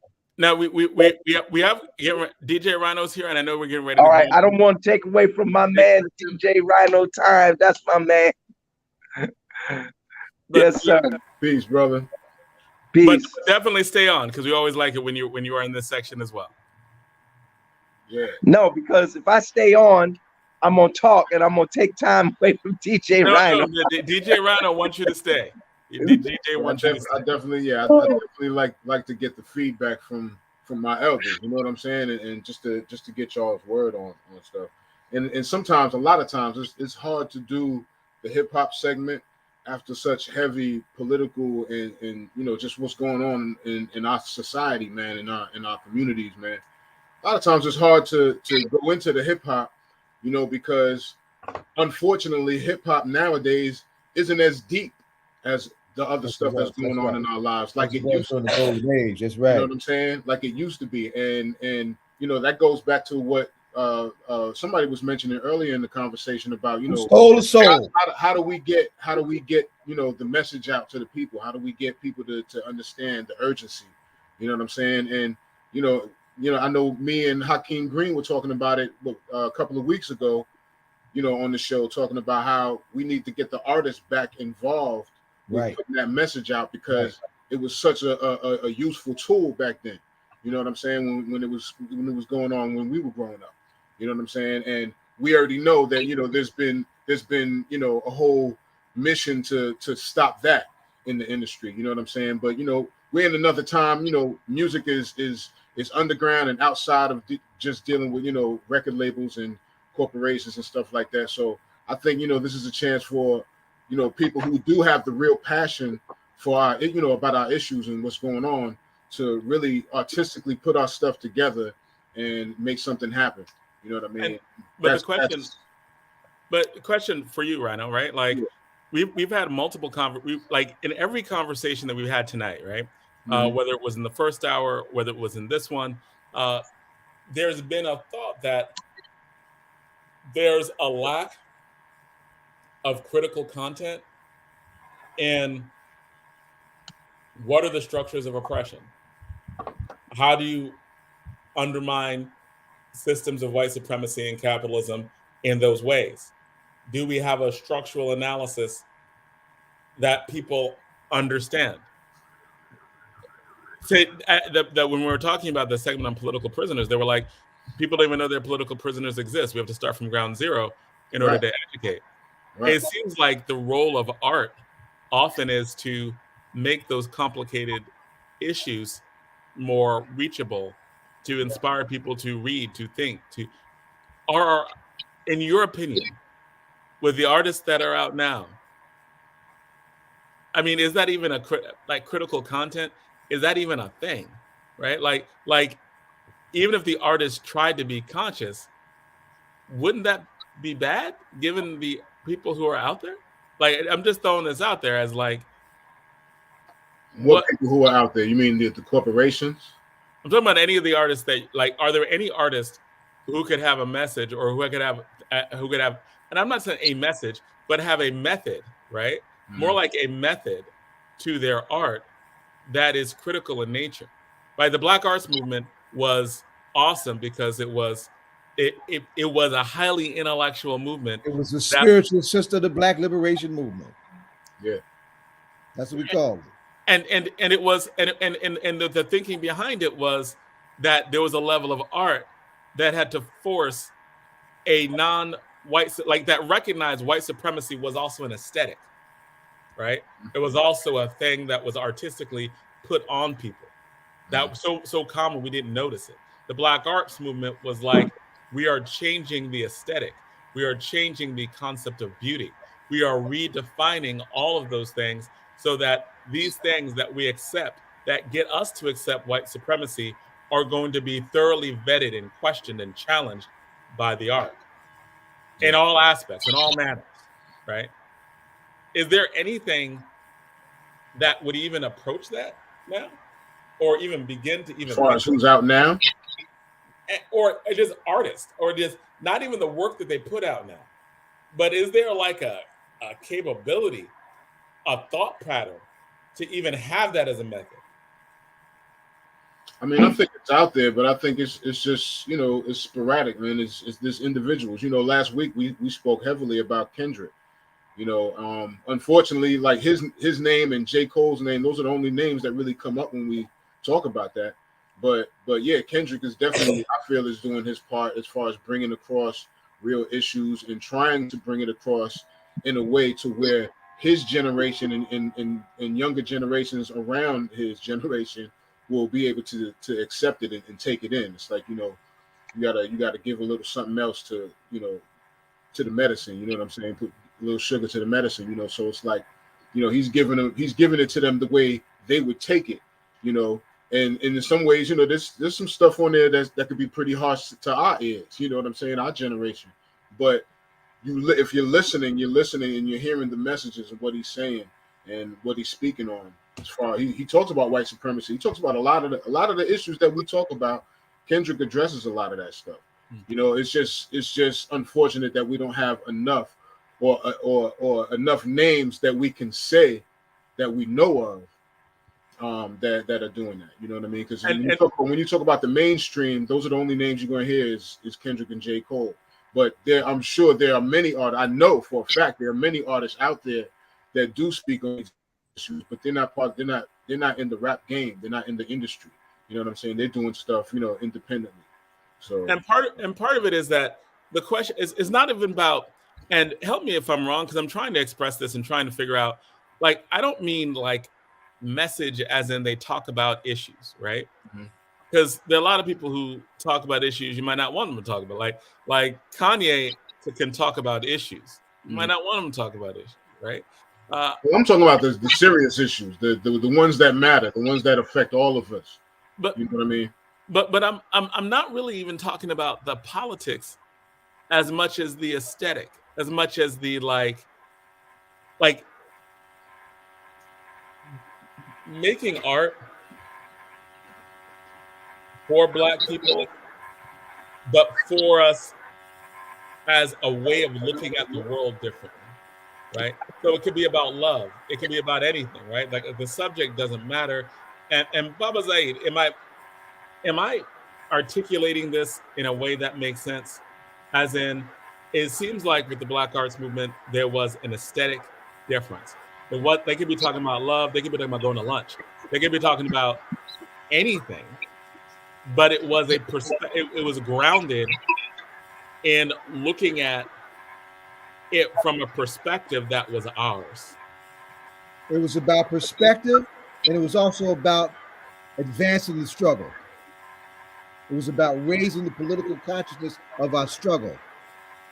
It's about supporting the advance of our struggle, right? And there were nuances, you know, different aspects, different, you know, artists would focus on different things that were important to them. But as the spiritual sister of the Black liberation movement, it was that, you know, the artists were able to do and say and reach people in ways that those who are not artists couldn't. Right, the whole notion, you know, this year marks the 60th anniversary of the Black is Beautiful movement that Olombe Brath and his brother Kwame Brathwaite started back with Ajaz back in '62. You know, that speaks to your question of aesthetic, the African aesthetic. You know, smashing the double consciousness that Amiri talked about. Right, that was one of the dimensions and one of the foundation cornerstones of what was the Black Arts Movement. And that was and so you're saying that the Black is Beautiful movement, right?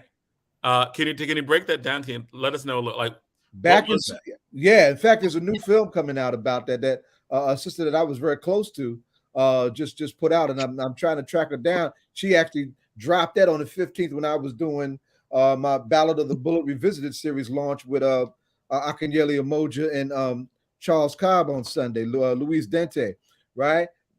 Olombe had an organization called AJAS, and I forget the long, you know, acronym what it stands for, African Jazz, you know, Association, right? But this is in Harlem in 1962. when they were having concerts and fashion shows where the men and the women, particularly the women, were wearing natural hairstyles and traditional African clothes to reclaim the regality of the African identity, right? And it, beyond the processed light skin stuff that had been pushed on us since coming off the damn plantation, right? It really wasn't about perspective; it was about accommodation, right? It was a mirror talking about smashing the double consciousness. That pathetic thing that was the lack of perspective, where we were constantly seeing ourselves through the eyes of those who oppress us, right? And wanting to color favor with that, and that being our notion of advancement. I'm the first Negro on my job and the first Negro on my block. As if that and alone is going to liberate our people and change our condition. No, but what the whole and being of an African, being statedly African in your identity was like wild. Kwame used to say we went from being Negro to being black, but being black to African was wild. Those were leaps.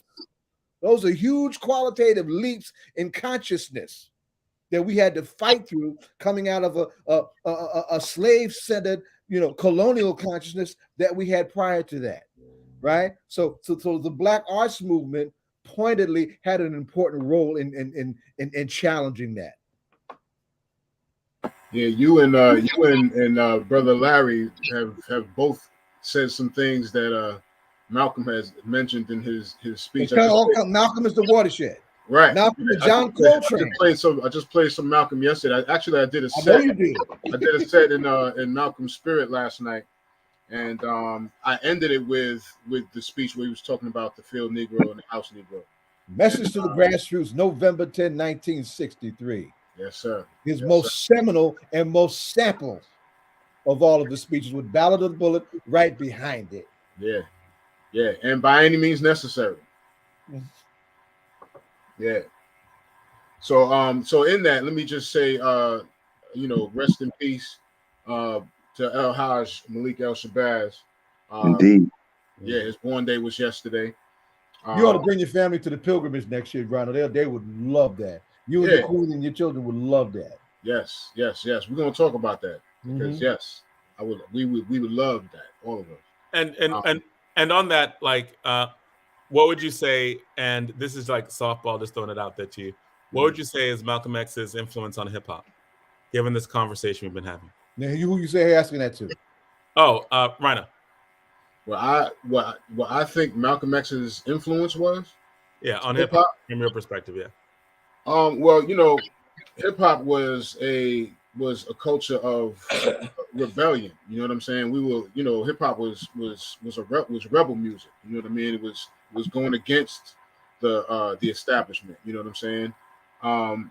Malcolm he spoke very much of that kind of energy. You know what I'm saying? Going against the powers that be. Hence, fight the power. Public enemy, right? So, again, just like what Zaire was saying, that with all of it, we sampled so much of Malcolm X's speeches, so we were listening.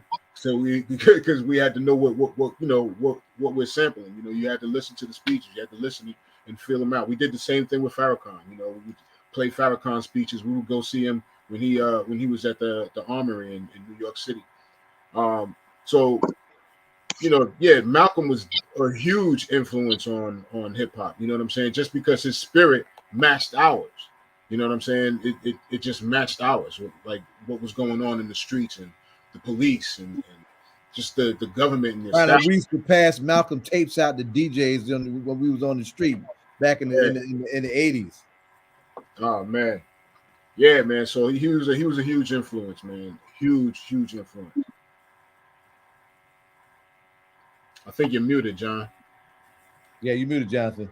I was gonna say we're just about out of time. All right, let me because I had some other stuff. Let me just throw this out there. Since we were talking about Kendrick, I want to big ups Kendrick. He's out in Ghana. He was out in Ghana just recently, shooting a documentary. I think he's still out there. Your girl Mumu Fresh was at the Shabazz Center yesterday performing. Mumu Fresh, ooh, that's the queen, right? I had to leave. I couldn't stay, but she was on the program. Yeah. Man, yeah, that's the queen. Shout out Moo Fresh, man. But yeah, so Kendrick's shooting a documentary. I'm not sure what it's for yet, but he's shooting a documentary. He was out in Ghana. There was some clips online you could probably catch on YouTube or something. He was out there playing soccer and just dealing with some of the folk out there, man. So Is he hooked up at all with Akon? I'm not sure, but that would be dope. That would be Yeah. real dope. That would be real dope. Also, yesterday, May 19th, I want to say rest in peace to a legendary photographer, a huge hip hop photographer for us, Chimo Du. He died last year on May 19th. We lost him. He was a great photographer. He did a lot for a lot of publications, but mainly the ones that stand out for us was mainly the ones that he did for the Source. He's done some of the greatest shots you'll ever see in the Source magazine of all your favorite hip hop artists. And Chimo Du's name is under most of those photos. He was also a close friend of me and my Boom Squad. And all You know who we got to get on, Rhino? On that note, we got to get Ernie on. Yeah, I was thinking about Ernie too when I was looking on this. Yeah. Oh man, I haven't seen him in years. Yeah, we got to get Ernie on, man, for sure. I tried to invite him on as well. Yeah, we got to do that, man. And I would love to get my man Merge, Chris Calloway. He was also the art director for Source magazine for a few years too. I would love to get him on because he's got stories, like real serious stories. But also, real quick, happy birthday, Busta Rhymes. That's who I got on my shirt. Right? Yeah, it's his born day, so happy born to the Dungeon Dragon himself, Busta Rhymes. And he's on tour with Dave Chappelle. I love this. Yeah, he's doing the Dave. They calling it Dave and Buster. You know what I'm saying? Yeah. Dave and Buster tour. So they've been out there. He was there when Dave got attacked by the dude on stage. I'm not gonna say he had anything to do with beating the dude down, but him and Jamie Foxx and a few others were there when all of that took place, man. But yeah, it's still going on, man. Dave and Buster, the tour. So look out for that. And that's it, man. That's it for me. And just real quick, just want to do a quick disclaimer. I know some people, wonder how come I'm not talking about, Young Thug and Gunna. How come I don't talk about Kanye and all his stuff? I talk about hip hop. I'm about hip hop, the culture, the music, the art. I don't talk about people's legal issues. I don't talk about people's relationship statuses and all of that. So I just want to throw that out there just for anybody that's wondering, how come he's not talking about all this? All of this is going on. I don't talk about that. I talk about hip hop. If it ain't hip hop, I'm not talking about it. All that you're talking about the music. Hip hop. So you're talking about the music and culture. I talk about music, art, culture, politics. Gossip. Going on. Yeah, that's right. Gossip is gossip. I don't get into all of that. That's not me. So I don't do that. But again, always check me out tomorrow, Saturday, 3 p.m. Twitch.tv/Rhino CMZ for the Shake Up, 3 p.m. CMZ at 3. All right. That's it. So don't stop. Don't stop. Larry, give us the last word. Keep fighting, y'all. That's the last word. That's right. Keep fighting. That's it. Bubba Zaid. You said it. Fight, goddammit. Fight. It'll be the ballot or the bullet. It'll be liberty. It'll be death. It'll be freedom for everybody or freedom for nobody. X's and mountains. Wow. Nice. Thank you to all our guests. It's another show. See you next week. Peace. Peace. Yeah, don't stop.